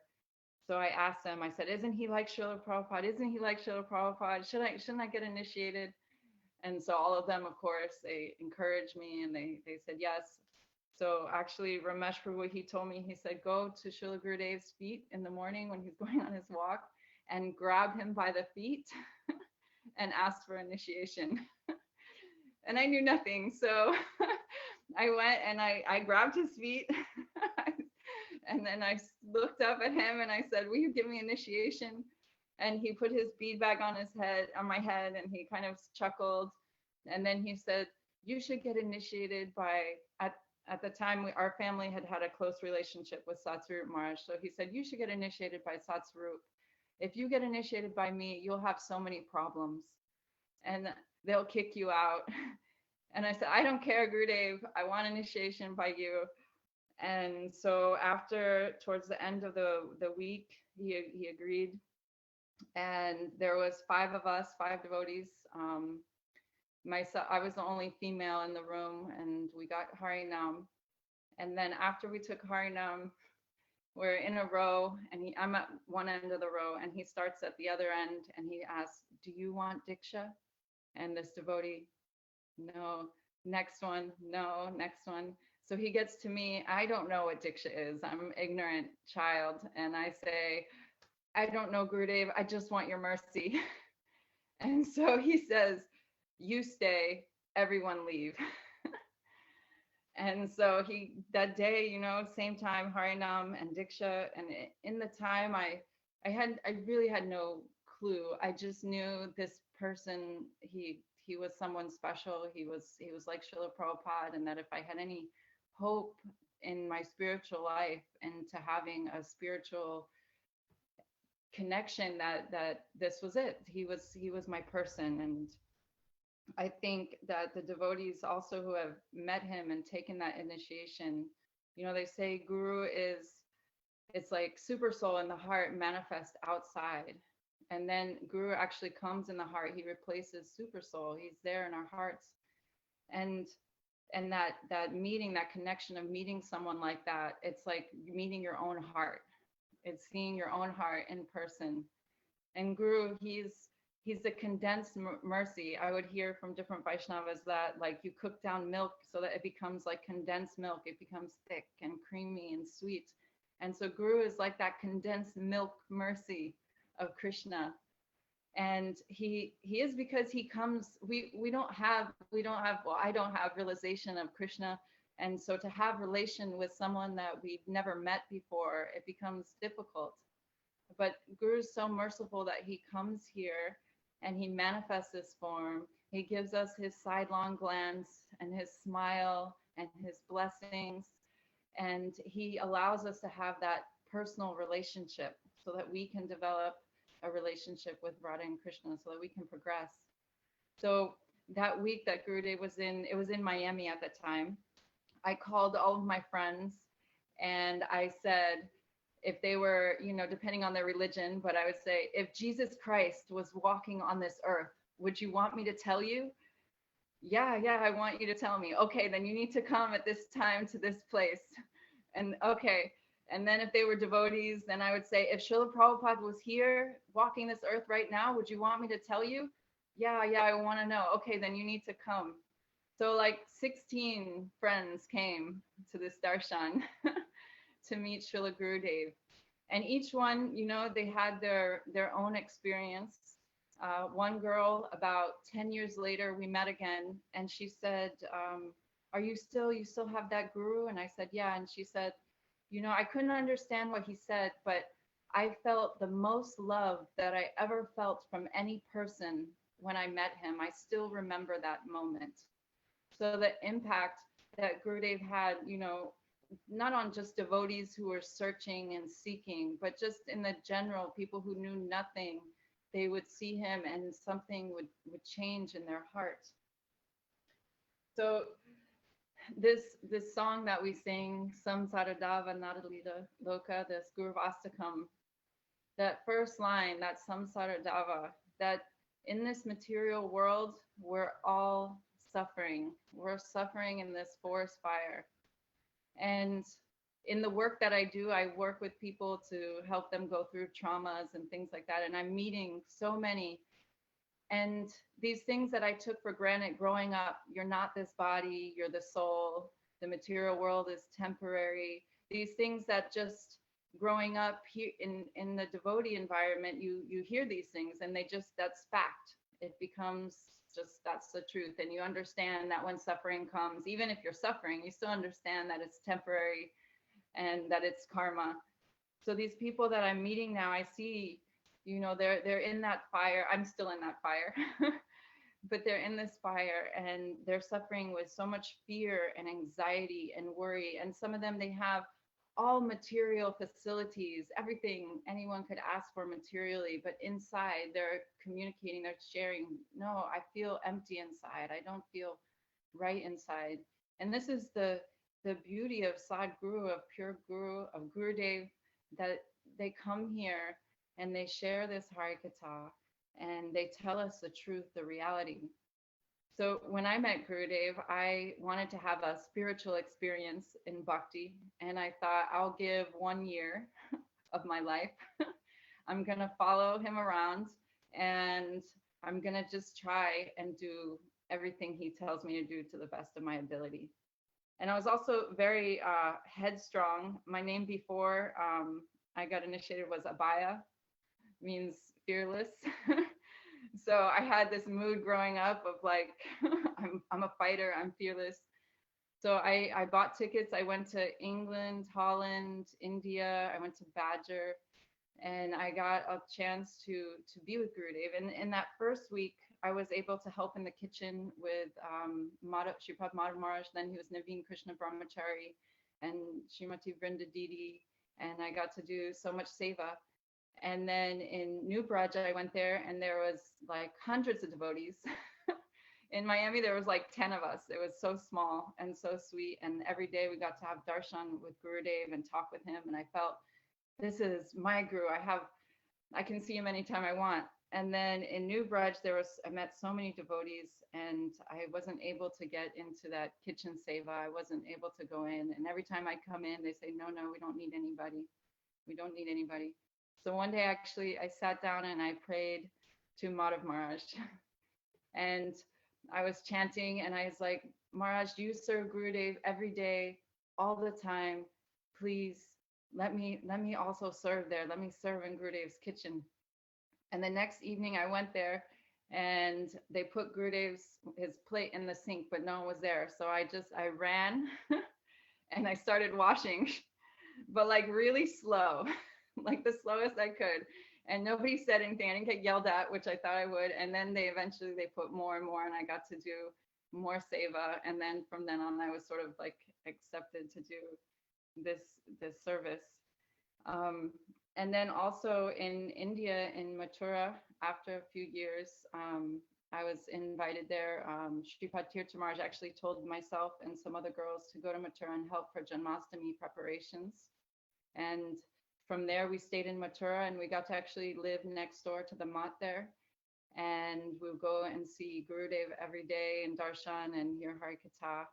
And at that time, there wasn't so many of us.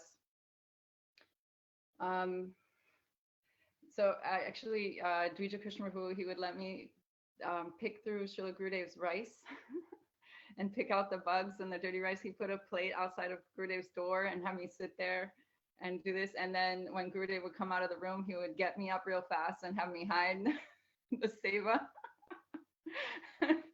He didn't want Gurudev to see. So I took some notes here so I didn't get off track. So Gurudev, more than I'm talking about these sort of personal interactions and seva, because at that time my mood was I wanted that personal seva. I wanted to see Gurudev. I wanted to talk to him. I wanted his glance. And I had a mood of like, they kept so many devotees away from Srila Prabhupada. I had heard so many were trying to see him, and his big sannyasis or whomever, his guards, they were protecting him, and the general devotees often wouldn't have those darshans. So we would be serving in Mathura in the kitchen, and then as soon as the door would open from darshan, we'd drop our seva and just run upstairs to the room. And then Gurudev would see us, and he's talking to so many Mathura Vasis coming for darshan, and then he'd look towards, do you have any questions? No, Gurudev, I just want to see you. It was very much like a child, but Gurudev, he was so patient with me. And being around him, it was like being in like a Gurukul, in a real Gurukul. Because Gurudev, he wasn't allowing us to just sit idly around him. We knew at any time Gurudev would call on anyone to speak. So you always wanted to be prepared.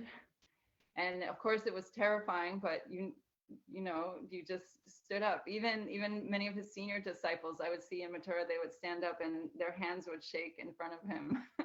What to speak of some simple person. So Gurudev, he instructed to read Srila Prabhupada's books, Bhagavad Gita, Srimad Bhagavatam, Chaitanya Charitamrita, and to read his books.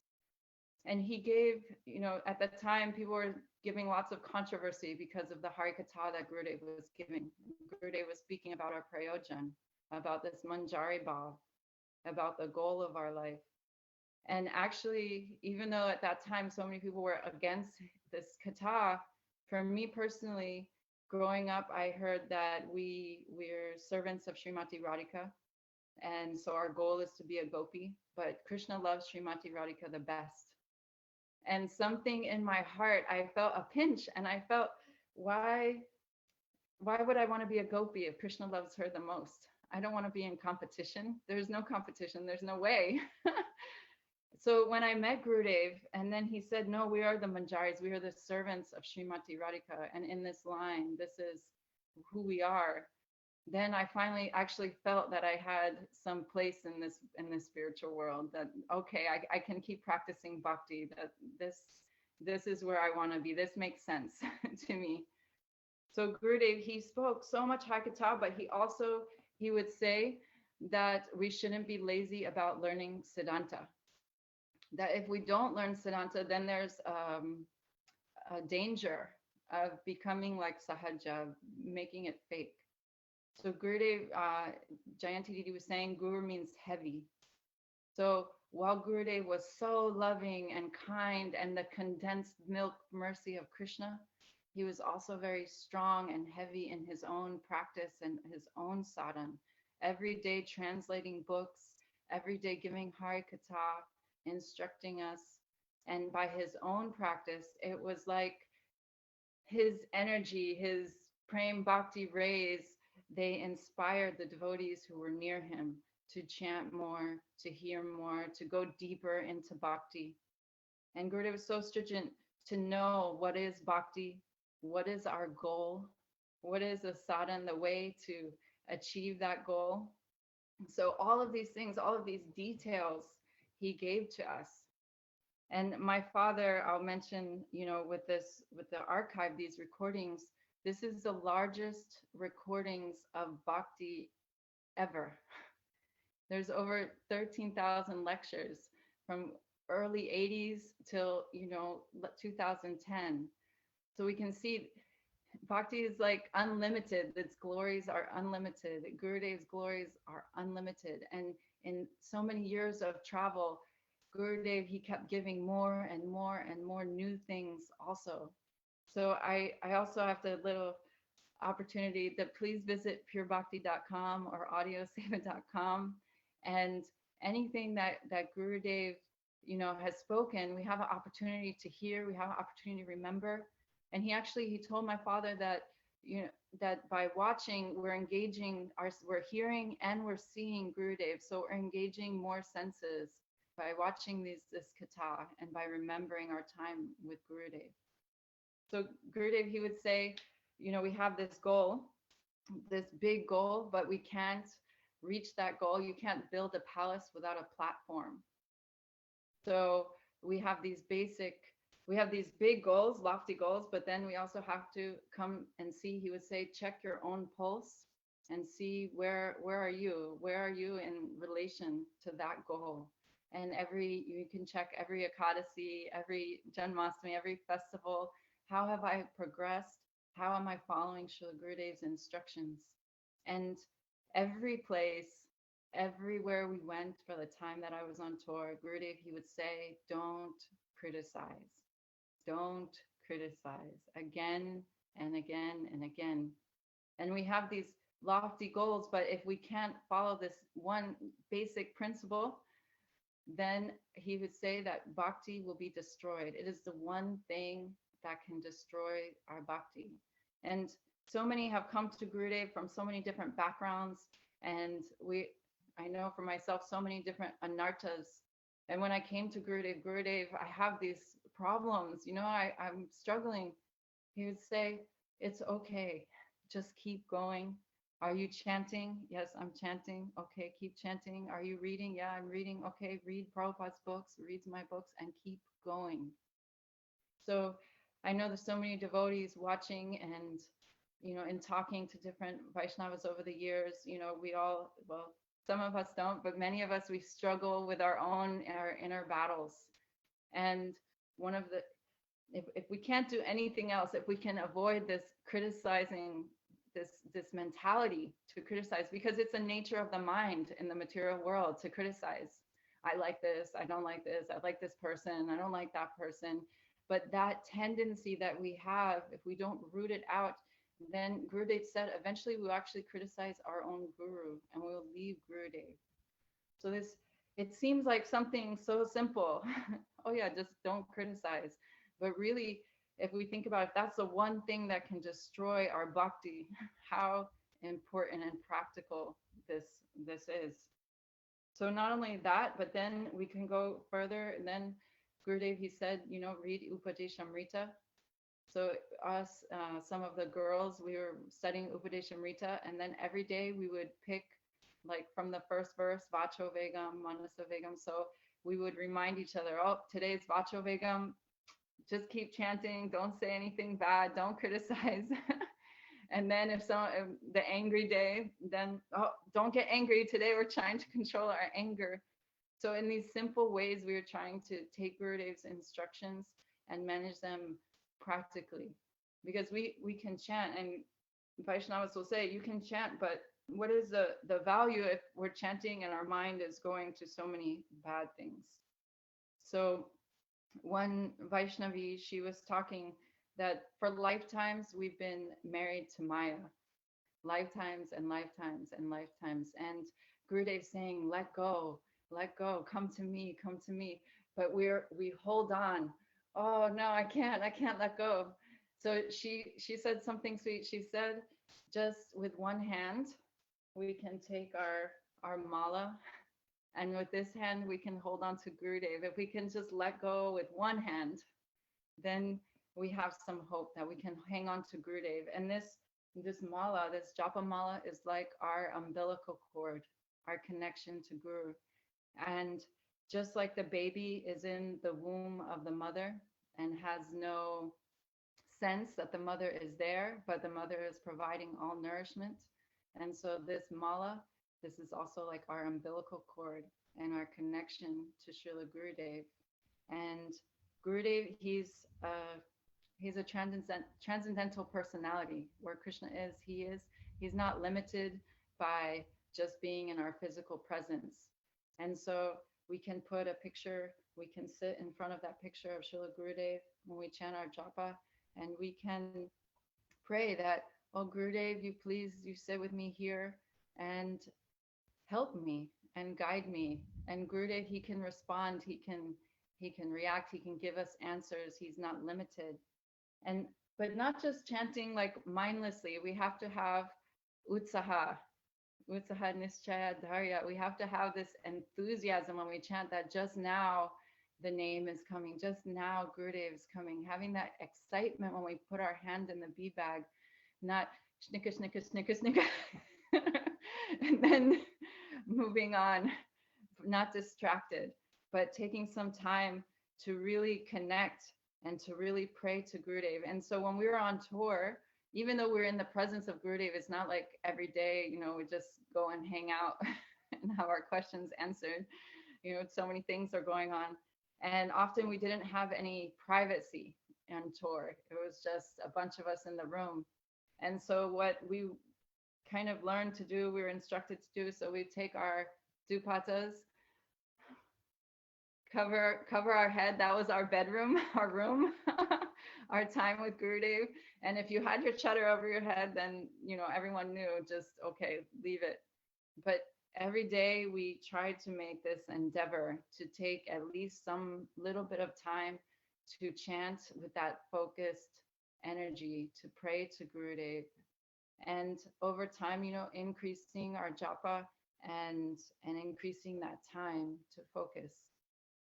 And so our Gurudev, he came so that we can have that relationship, so that as we develop that love and affection for him, then he can offer that love and affection to Shri Radha and Krishna. But how will we develop that love and affection for him? We have to follow his instructions. We have to deeply look at his teachings. We can't be lazy in learning Siddhanta and just focusing on these nice, sweet pastimes. But we also can't ignore the beautiful, sweet pastimes that Gurudev gave. He said, if I don't give this katha, then it will be lost. It will be lost. So it's so important. No acharya gave this sadhya katha like Srila Gurudev has, in so much depth and so beautiful. I think he melted everyone's heart that he came in contact with. So he's not limited by this body, and by chanting and by doing our sadhana, then we can slowly develop this relationship with him. And also by finding any seva. So being in the mat and being around Gurudev, I would lament that I wasn't a brahmachari and that I couldn't have this direct service to Srila Gurudev and have the same kind of contact. But different Vaisnavas and Gurudev also, he instructed me, stay with your father and help your father. And so I saw when I stopped traveling and I came that my father, his wall to wall, his apartment was just trunks of tapes of Harikatha. And he kept telling Madhvi, I need help. I'm doing this by myself. We need more help. There's so many lectures. And anyone that knows my father knows he wasn't particularly like an organized personality. But somehow, he managed to digitize, and Gurudev told him, I go places and people have already seen the Harikatha from the last place. So immediately after he would speak, then Vasanti Didi or Anita Didi, they would send a katha to my father and he would upload so that devotees could be online. So I saw that my father, even though he wasn't on tour like I had been and having that direct association, still he was serving. Every day he was serving. He was available day, night, 24/7. And he would tell me, Seva saves us. Seva saves us. And I read Srila Bhakti Rakshak Srinath Maharaj, he said that having responsible service, it protects us. Because then we have to bear that burden. We have some responsibility to our Gurudev. And yes, we have the responsibility to follow his instructions. But when we have a physical seva that we must do, then it keeps us going. And it also pleases Srila Gurudev. So after my father, he left his body, then actually a few months before, Lavanga Manjari Didi and Ananta Krishna Prabhu from Russia, they had spoken with him for about 3 months, and he was able to tell them his goals for the archive and the Harikatha and the process and everything. And so when 6 days before he left, he actually sent me a message. He said, I feel like an elephant is off my chest. Now these devotees are serving the archive and they're serving Srila Gurudev, and I feel like this weight has been lifted and now it's going on. So I just have to say something about him. He's not here to share his his story, but he actually forced me, to get involved in the seva one way or another. He's like, I'll pay for your internet. You can upload the lectures. Because at the time I couldn't afford internet. So, okay, thanks. So I started this way by uploading Srila Gurudev's lectures online and then continued. And now, yes, I know you wanted to say I do more Yasodanandan Prabhu, but really I just help with the administrative so that our nonprofit stays legal, and whatever Lavanga Manjari and Didi needs, or Ananta Prabhu, if I can help them, and support them in their service. But there is so much work to be done. And my father would slap me if I didn't say to all of you and request all of you to please also, if you don't have some seva pulling at you, or if you're not engaged full time, or if you want some service, then to please take the time to come to audioseva.com, register your email. There's so many lectures, so many things that need to be done. And I think even maybe not in my lifetime we'll complete the transcriptions because of this. There's 13,000 lectures, but I'm inviting all of you humbly to join our Seva team to help preserve and protect this Harikatha that Srila Gurudev he gave to us year after year, and in such a late age. You meet most people in their 80s and they have no energy, they can't go anywhere, but Gurudev, he had more energy than even the young devotees following him. He had so much energy and so much strength, not like any ordinary person. How am I on time?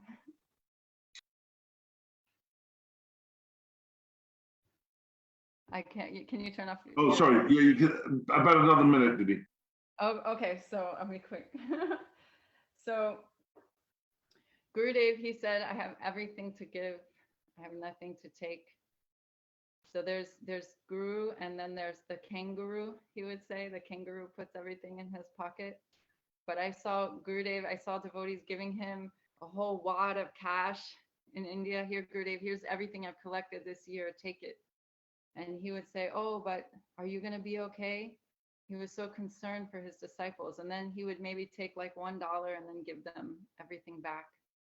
And so Gurudev had this loving nature, always wanting to give his mercy, always wanting to share his Harikatha. And our job as disciples, my job, and reminding myself, is to follow those instructions, to chant, to hear again and again his Harikatha, and to always try and be in sadhu sangha. So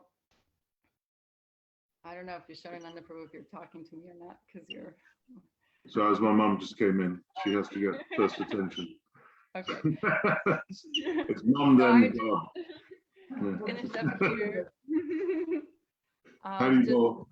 Ask all of you devotees, Vaisnavas and Vaishnavis, that any mercy you can send my way, any blessings, so that I can really follow Gurudev's instructions completely, so that I can progress in this path and that I can always be in his service.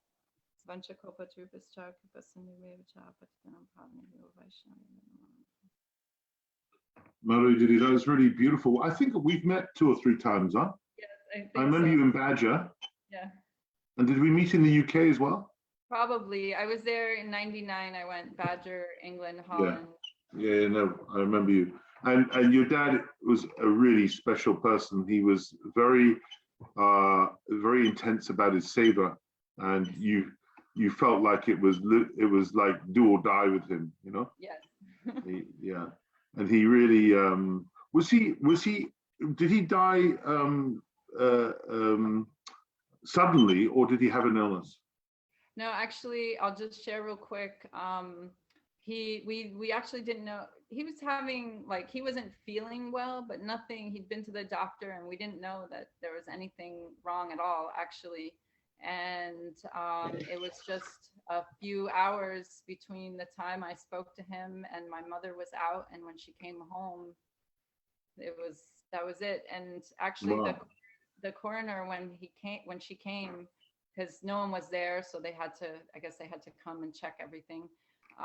She actually came out and she said, you know, my team and I, we've been doing this a long time, and we have never seen someone look so peaceful at the time of death. She said it looked like he was meditating or he was sleeping, but she said it gives us all hope that Wow. that we could also leave this way, because we've never seen anyone like this. It's beautiful, because I feel that there was some divine, I've heard that, not the story you just told, but the timing. I feel like there's some divine timing. The fact that Lavanga was speaking to him just Yes. before in the lead. I mean, it's just extraordinary, because he was at that seva by hook or by crook, up, you know, a lot of tough times, up and down for years and years and years. And then someone came along who could actually really get into it and help him. And had he left his body a year earlier, that could have been a complete disaster. No, it was amazing how Krishna arranged. A few months before, he told me, Madhvi, you find me helpers, because he was asking, and no, you know, he's a little rough around the edges sometimes about it. So he was like, you asked. That was part of his beauty, though. That was part of his beauty. He was like super soft, but you know, had this side, the external. So he asked me to find help, and then somehow Vrinda Didi pulled in Lavanga Didi, and then I don't know how Anantapur came. And it was extraordinary, because yes, it was just a few months. And then also he had been taking care of his nephew, my cousin, who was autistic, and he'd been living with my parents for a few years. And the day before my father left, he had actually moved out. My cousin had moved out. So there were so many like things aligning. And even that message he sent 6 days before, I didn't read it for maybe a couple weeks, but it was like he actually said that elephant was off his chest, like he felt, you know, that he could die happy in a way. And it was, you know, that struggle that he went through for so long. I think he knew that this next stage, like he could move on to his next service. Oh, beautiful, really beautiful. And I love what you said about I love how you said to people, if you met Jesus, would you want to meet, if you could meet Jesus, would you want to meet him? Then to the devotees, if you could meet Prabhupada, would you want to meet Prabhupada? You've obviously got a bit of marketing blood in you there. That was very good. And how even people who had no devotional interest could feel that love. I relate to that through a meeting that my father had with Gurudev. And when my dad was in hospital, I brought him a copy of the Jayanti, and he was going through all the parampara, and he was like, no. And then he came to Gurudev, and he goes, he's the one for me. Because Gurudev, even though my dad was agnostic, he touched him in some way. And it was like, he became Gurudev. Somewhere in his heart, there was something. Gurudev was very, very, very magical like that, very extraordinary, quite a chincha. I'm going to get in touch with you, Madhvi, because I've got a feeling that we could do some, with Yashodhara, you could do some nice seva together if you've got any time for. Yes. I feel like you're begging for some seva, so we have to oblige. Jai. Yeah, are you interested? Yeah, of course. Great, great, great. I'll do what I did with Dilip. I once phoned Dilip up, my friend, and I said, I need to ask you a question, but I need you to tell me that you're going to say yes before I ask the question. He did. I received a box of Takoji that way. Someone brought to me and they said, you have to say, yes, you're going to take this. And I'm like, is it an animal? And no. And I'm like, Very well. Thank you. Shall I move to the next speaker, Shilaro, or do you want to say, yeah, because we're tight on time, I think. Yeah, just one thing. I had the pleasure of working with Isha Prabhu, and he's phenomenal. So firstly, I just want to say that you've done justice not only to Srila Gurudev, but also to Isha Prabhu by your Harikatha, because hand in hand, both of your fathers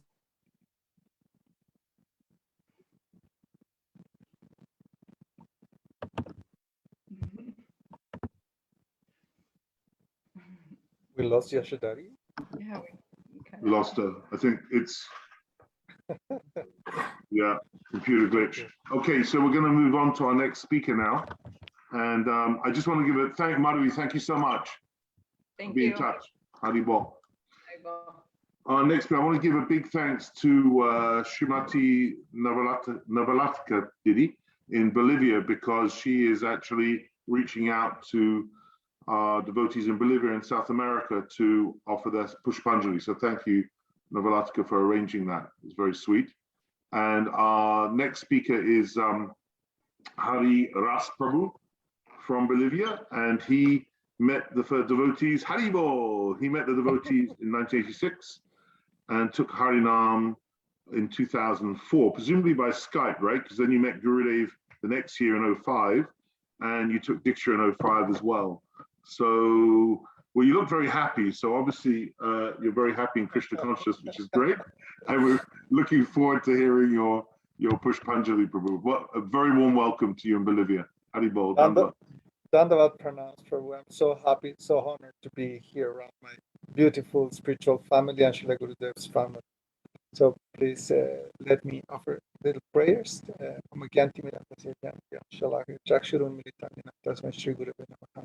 Namo Vishnupadaya.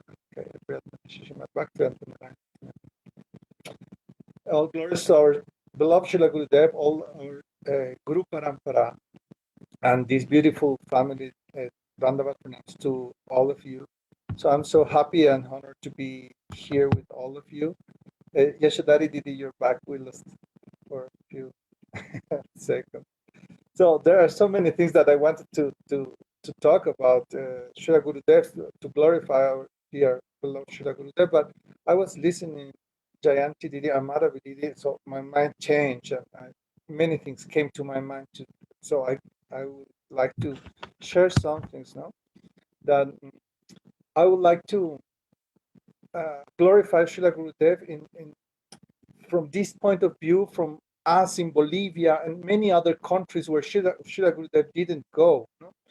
So when all this atomic bomb happens, that is Gurudev traveling, when he started to travel, 1996.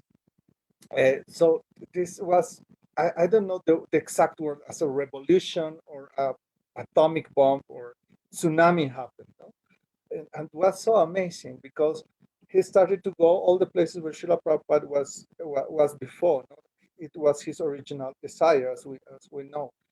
But as he started to preach, magic happened. No, this magic is that many devotees got inspired, but not only, but getting in touch, physical contact touch with Gurudev or listening directly from him, his Harikatha. But this Harikatha effect was moving to other places and touching hearts and broken hearts of people who wasn't there for Gurudev's Harikatha, for Gurudev's festival. For example, many places in the US where Gurudev didn't go, but devotees communities were there, were touched, or in Europe, many places, many cities, as happened in South America or Latin America. For example, the first visit Srila Gurudev made was to Mexico, Costa Rica. Later, he came to Venezuela, and then to Brazil. He came several times in the late 90s, no, and I'm not sure, 1999 or then he came back 2002, no? 2003 maybe. So this this effect of his festivals was so amazing. Were so amazing because the festival happened for like a week. In those days, he went to a place for 5 days, more or less, and there were beautiful festivals. But the effect after this were amazing. And I was touched by this effect post Srila Gurudev visits. No? We had a beautiful community here in Bolivia as ISKCON devotees in the 80s, 90s. We had, especially here in Cochabamba, Bolivia, a big community of young devotees. And there was one ISKCON sannyas living here. He was so sweet. His name was Somaka Maharaj. So there was a beautiful community already of devotees. But as you know, things happened in ISKCON, so many politics and everything. At the time, Gurudev came to Brazil, and some devotees from Bolivia went to Brazil to listen to to assist to these festivals. No, when they came back, the miracle happens. Also, some other devotees from Bolivia were going to the U.S. and they had the opportunity to get in touch with disciples of Srila Gurudev. No? So this effect was that they were bringing Srila Gurudev message, and they were they're very inspired on Srila Gurudev, and the translations to Spanish started in Costa Rica with Ramesh Prabhu. The devotees in Brazil were so inspired. Also, we had some connection with some friendship with them, so they started to bring us this Srila Gurudev's message, and little by little, in a course of like 5 years, all this Cochabamba, Bolivia community started to accept Srila Gurudev first as an inspiration, then little by little as a guide or a guru. In 2002, it happens that the last festival in Brazil, in 2002, Srila Gurudev ordered to Sripad Maharaj to travel all places where he cannot go in Brazil, because as you know, Brazil is also Jai Param Gurudev. Brazil is also a huge country. So there are many cities inside Brazil and the countries next to Brazil, as Bolivia and others. No? So he could have ordered Sripad Maharaj and his, of course, his sannyasis and all his preachers to travel and to go to the places where he cannot go, and to arrange these festivals and initiations and everything on behalf of him. So in this way, I was initiated in 2004 in Harinam, and 2005 I took Diksha, and later I went to Rajmandal Parikram this 2005, this year. But my point is that special devotees as Isa Das Prabhu, as Puru Prabhu, Puru Das Prabhu, they were doing such a great, fantastic job because they were helping to arrive with Gurudev's message to many places where devotees were not connected, or we couldn't have the opportunity to be directly in touch with Srila Gurudev, no? Because many reasons, the distance, I don't know, in this South American or Latin American cases, because of our economies are so poor that we cannot afford a ticket to go to any festival. So these internet sevas were so important. I remember the BNN website in the beginning. I remember that, and also this Purudas, from which side was the BhaktiZOOM Memorial Library. For us, were like treasures. No? So the next step after hearing and receiving all these messages from Srila Gurudeva, all these wonderful messages, were to translate into our languages. No? That's a seva that I was committed from the beginning. So even if my English were a little poor that time, I made a big effort to try to translate these lectures of Srila Gurudev. So in 2004, we opened a website of Srila Gurudev lectures in Spanish, and also some other important articles of our Guru Parampara, many of which were appearing for the first time on the Race of the Harmonist magazines and everything. So in this way, people from any country of Latin America started to get inspired by Srila Gurudev. You can't imagine, no, people in Paraguay, Uruguay, Ecuador, Colombia, Guatemala. So people, places where, of course, Gurudev was not able to go, but he was arriving with his message, with his preachers, with his beautiful, I don't know the word,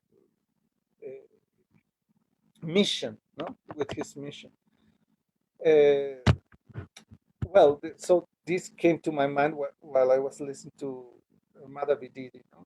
The importance of these devotees who were helping Srila Gurudev's mission as making available all these lectures and videos and everything. I remember when Srila Gurudev was giving a new festival, we were waiting, what is the next lecture? No? What is he going to talk about? And it was like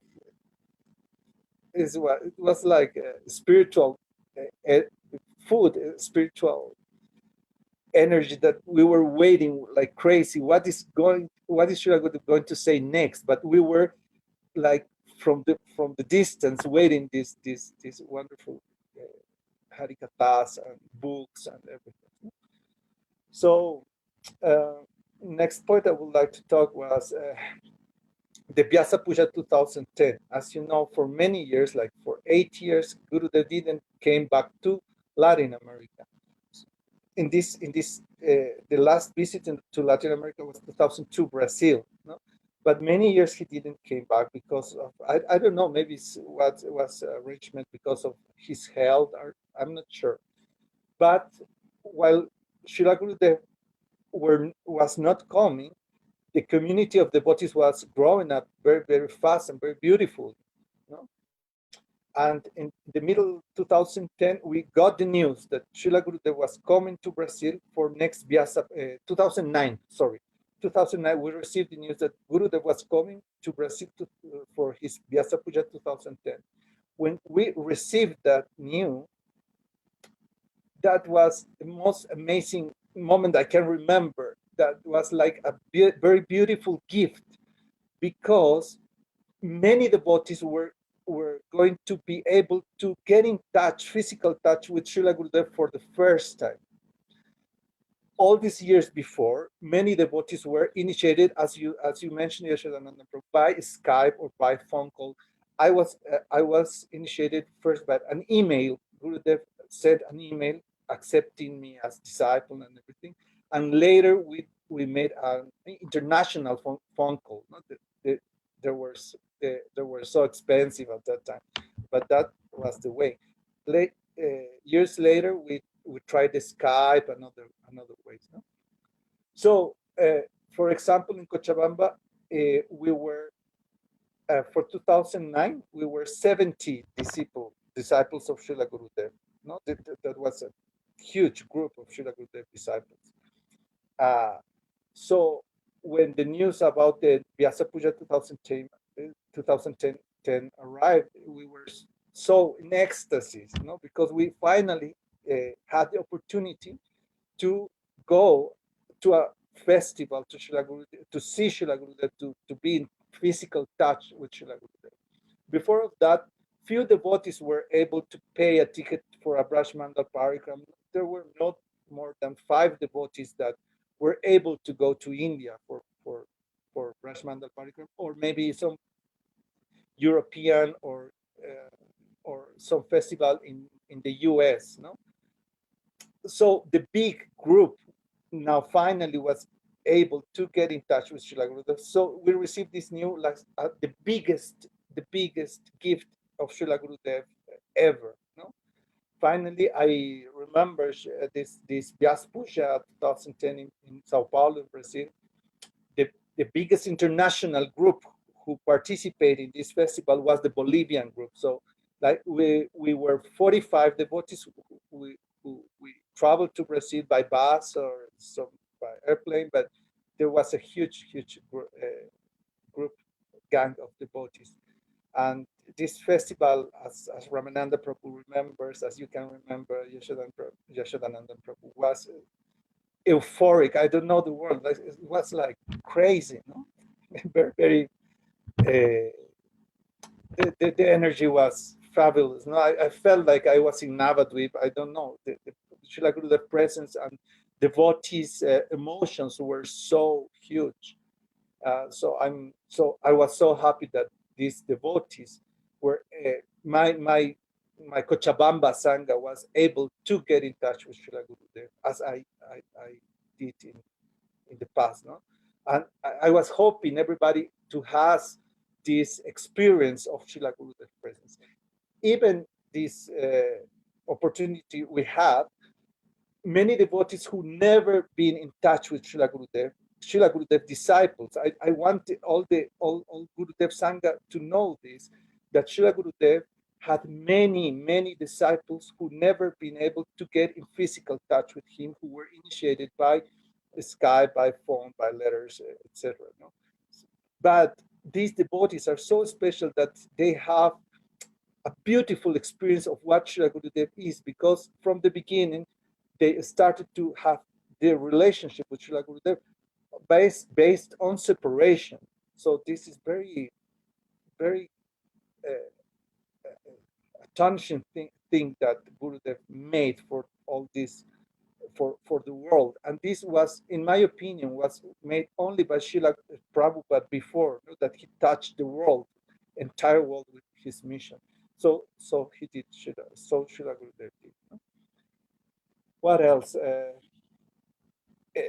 At the time that Srila Gurudev started to preach, also in South America and Latin America, we were passing by a crisis, spiritual crisis about ISKCON politics and ISKCON things. So when Gurudev's message came, I remember perfectly how the first messages were Srila Gurudev talking on Upadeshamrita as he was revealing this new point of view of the Upadeshamrita in the Alachua festival 1997. So all these messages was so new, so fresh, so inspiring. So we felt as we were saved by Srila Gurudev's mission, no? By Srila Gurudev's words and Harikatha. So Jayanti Didi was saying Gurudev as general. Maybe I feel like Gurudev as our fireman, our savior, healer. I don't know, because we were so brokenhearted at that time when Gurudev appeared in our lives. So he was saving us. What else? Yasodanandan Prabhu. Maybe this is all everything that I have to say. As also Madhvi Didi was saying, the Sevas are huge. So in the Spanish language, we have these books and we have these websites, articles of Srila Gurudev translated. Also, we have these videos that were subtitled, and Navita Didi is doing a fantastic job now making these videos.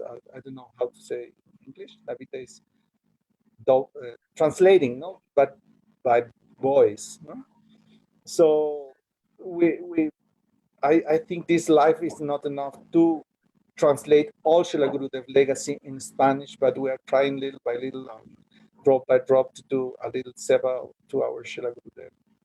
And this is our life to do this. I hope you all devotees can bless me that I can continue glorifying Srila Gurudev and continue to do little seva to translate Srila Gurudev's legacy into Spanish language and continue to be in touch with all the devotees and my Gurudev's family. Also, I would like to mention that many Gurudev's preachers came to Bolivia, so this is a gift of Srila Gurudev for us, as Madhava Maharaj came, Didi came, Sripad Bong Maharaj is coming to Bolivia. Before the pandemic happens, he was coming for 18 years. No, every year he's coming to Bolivia. Also, Sajan Maharaj is a big friend of Bolivia, Cochabamba Sangha. also came Abadut Maharaj and Shroti Maharaj, Prem Prayojan Prabhuji came. So Gurudev is sending all his preachers and jewels to all the places where he never went. So this is Gurudev's magic, no? How he involves and he embraced the whole world. Thank you so much, Prabhuji. I think this is all I have to say. Maybe you want to comment something. I was thinking how Bolivia must be a blessed place for Srila Gurudev because it's got the word bol in it. Howdy bol. Howdy bol. Yeah. I don't think of another country that has hare or bol in their name. Yeah. So Yeah, absolutely. I think you lived up to your name, Hari Ras. There was lots of sweetness in your Qatar, Prabhu. Thank you. And I remember I was there for the 2010 festival. It was really, I just remember it being like metaphorically, it felt like a big Madunga drum. It was strong, pulsating. It was very pulsating. And I remember I was in, are you friends with Gopinath? That's Sundarananda's Prabhu's son. Yeah. Absolutely. I got to become nice friends with Gopinath there. And I remember they have a swimming pool, and I think the electricity, everything went down. And I think the only way we could take bath was in the swimming pool. You know, it was pretty. Yeah.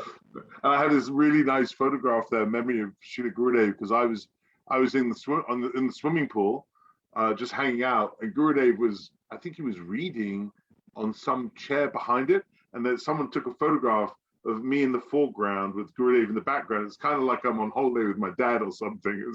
It's really sweet. You have to find this picture, bro.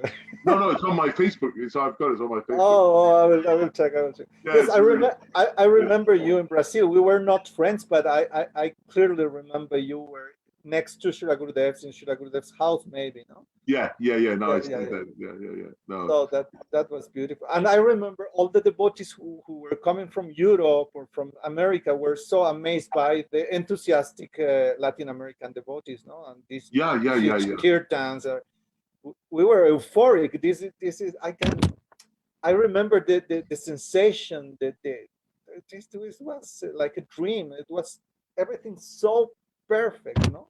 Well, you guys don't really have a problem with personal expression, do you? I mean, let's face it. You know how to express. You know how to You could really tune into the emotive and flavorsome side of Gurudev. You know, and I think and Bon Maharaj has done such an amazing savor in the whole of South America. You know, cultivating so many devotees for so long. Yes. Thousands of devotees, especially in Brazil, but now he's preaching everywhere in South America. He's going to Chile, to Argentina. So it's amazing. Maybe you can help us. Maybe you can help Navalatika to bring in more South American devotees to speak on this program. Would that be? Yeah. Absolutely, we can search, no, Navalatika Didi. Yeah, I know he brought a whole number of people, but we want more. Because there are many. There are amazing treasures here in just in Cochabamba Sangha. There are amazing devotees. I'm feeling so honored to be here because there are other devotees who can tell you amazing stories about Srila Gurudev, how he changed their lives. And as I said before, I'm so amazed by the devotees who never get in touch with Srila Gurudev. Their realizations are amazing. It is crazy. It is. Well, I mean, Lavanga, who we talked about in the last sharing, where Madhvi's father set up the archive, and Lavanga and Ambarish never had association with Srila Gurudev. Absolutely. And there are thousands, Prabhuji, the devotees in China, in Russia, in Brazil, in Latin America, also in the United States. There are many devotees from small places, small cities, countryside, never get in touch with Srila Gurudev, but they received initiation somehow. It's amazing. This is as Madhvi said in the last Pushpanjali, she said to her friends, if I told you Jesus was here, would you come and see him? And they all came. 16 of her friends came, and it's like that. So many people didn't meet Jesus, but they were inspired by Jesus, you know. So Gurudev even more so. Amazing. Also, I would like to say Ramananda Prabhuji came with Sri Padma Maharaj, I think 2006, no? Ramananda Prabhuji, 6 or 7 maybe. So he is a witness how things were happening in these long distant places, no, from the Bhakti radio. So he saw how, when he was a puppy. He must have been a puppy back then. yeah, he's a puppy still. I see, like no 1 year, no year passed, no. So Beautiful. maybe he can tell you something. Yeah. Thank you so much, Haridas. Did you want to say something about that, Ramananda? No, you're good. Okay, so are you saying something, or are you just making faces? You're on mute, by the way. Do I have to unmute you? What's he doing? He cannot mute. Oh, I have to. Yeah, okay. I'm asking you to unmute. Yeah, okay, thank you. I'm unmuted now. No, maybe yeah. I shouldn't have done that. When I arrived in Bolivia, the first thing is my luggage got lost, and I was wearing Haridas Prabhu's clothes for a week. Yes, I remember. Then we were locked into the temple because there was a civil war going on outside, and there was like all these gas smells, and we had to stay inside the room.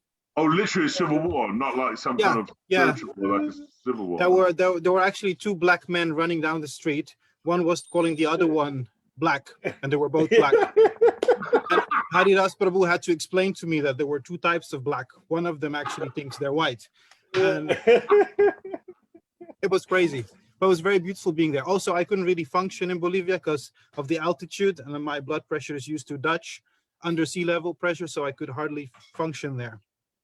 So I didn't do much in Haridas, but in Bolivia, but the devotees there were so loving, probably the most loving, I hope I don't offend anyone here, of all the places I've ever been to. Bolivia. It wouldn't be the first time, Ramananda, so don't worry. I was asking if you started the civil war, Ramananda. Is that what Didi was asking? That's no. This is Latin America. This is Latin America daily basis protests. I don't know. It's all the time. It's happening. Yeah, the thing is, but the devotees are so loving there. Amazing. In South America, if there's a protest, no big deal. In England, if there's a protest, then that means there's something. It takes us a lot longer to get protesting. Than you guys. Okay, we're going to Yashari. Do you want to add anything, or shall I go and ask Nalini to bhajan, sing? What's that say? Yeah, I just want to say to Haridas Prabhu that I'm sure Gurudev is so super happy of the fact that his books are being translated into Spanish. It's such a big seva, and it's really remarkable, like you've just expressed, how Gurudev was able to pierce the hearts of everyone, even though they physically never met him. And this is the beauty, and he's still doing it now. This is the thing, he's still doing this now. He's still piercing so many people's hearts. I've met so many devotees that I've never met Srila Gurudev, but have a relationship with him completely. And it's just very, very beautiful, and you really described that. And I'm just grateful for having you as such a wonderful God brother, and your seva as well. So thank you so much. Thank you so much, Didi. Thank you so much, Yasodanandan Prabhu, to everybody, to our family. Dandavad pranam. Jai Shri Gurudev ki jai. Hari Bolivia. Nalini, please. Oh, someone's ululating. Fantastic. Is Nalini there for some kirtan? Hey, Haribol. Yeah, I'm coming now. Just now coming. Beautiful. Yeah, just now coming. Okay. Otherwise, I'm doing the kirtan. We don't want that. Yeah, go ahead. Yeah, No. I wouldn't want to inflict that on anyone. You guys are all yours. Okay, so I'm just gonna do some Maha Mantra. Just want to say it's been nice listening to everyone's glories of Gurudev once again. So yeah, I'll just finish off with Maha Mantra. Hare Krishna, Krishna Krishna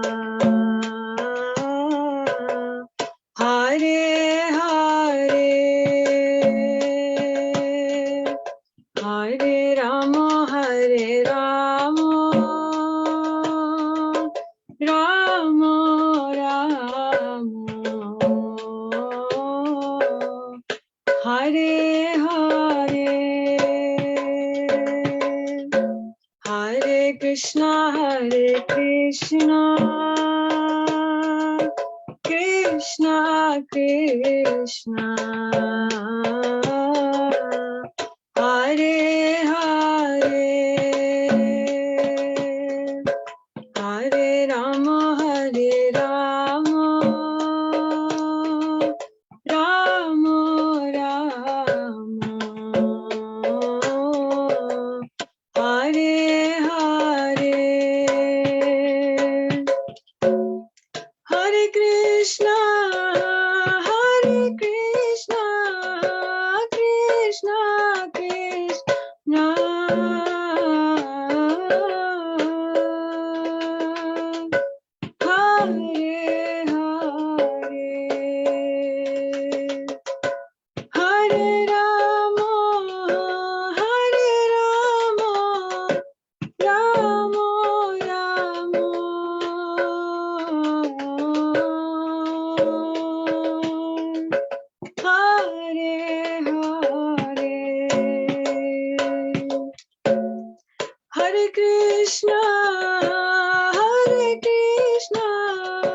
Krishna Krishna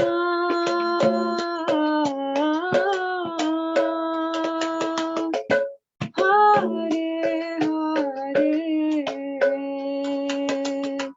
Hare Rama Rama Rama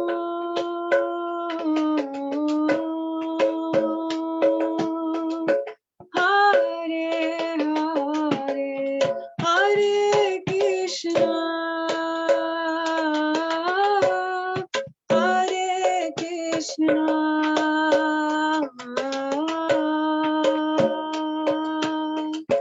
Krishna Krishna Hare Hare Hare Rama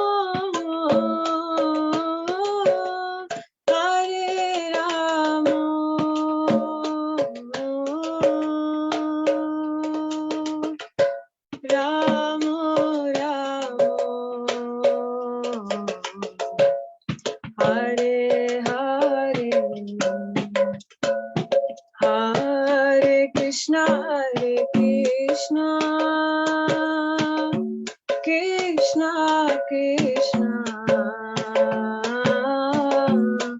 Hare Hare Hare Rama Rama Rama Hare Hare Hare Krishna Krishna Krishna Hare Hare Hare Rama Rama Rama Hare Hare Hare Krishna Krishna Krishna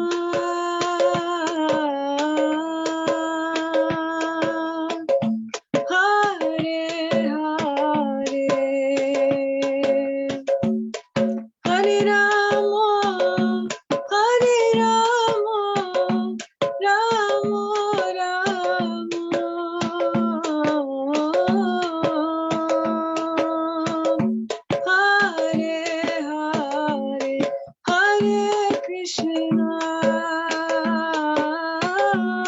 Hare Krishna Krishna Krishna Hare Hare Hare Rama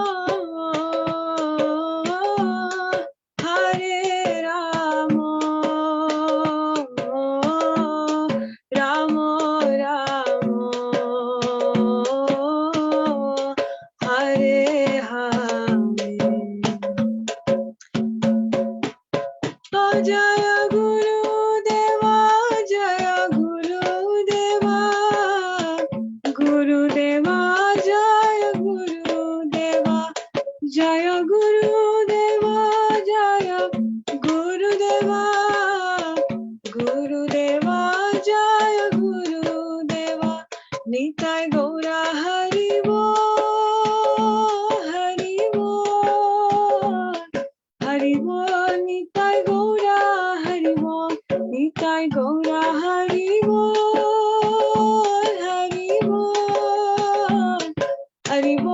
Nitai Gaura Haribo. Nitai Gaura Premanande. Thank you. Thanks, Yashoda Prabhu, and to all the devotees, Dhanavats. Haribo.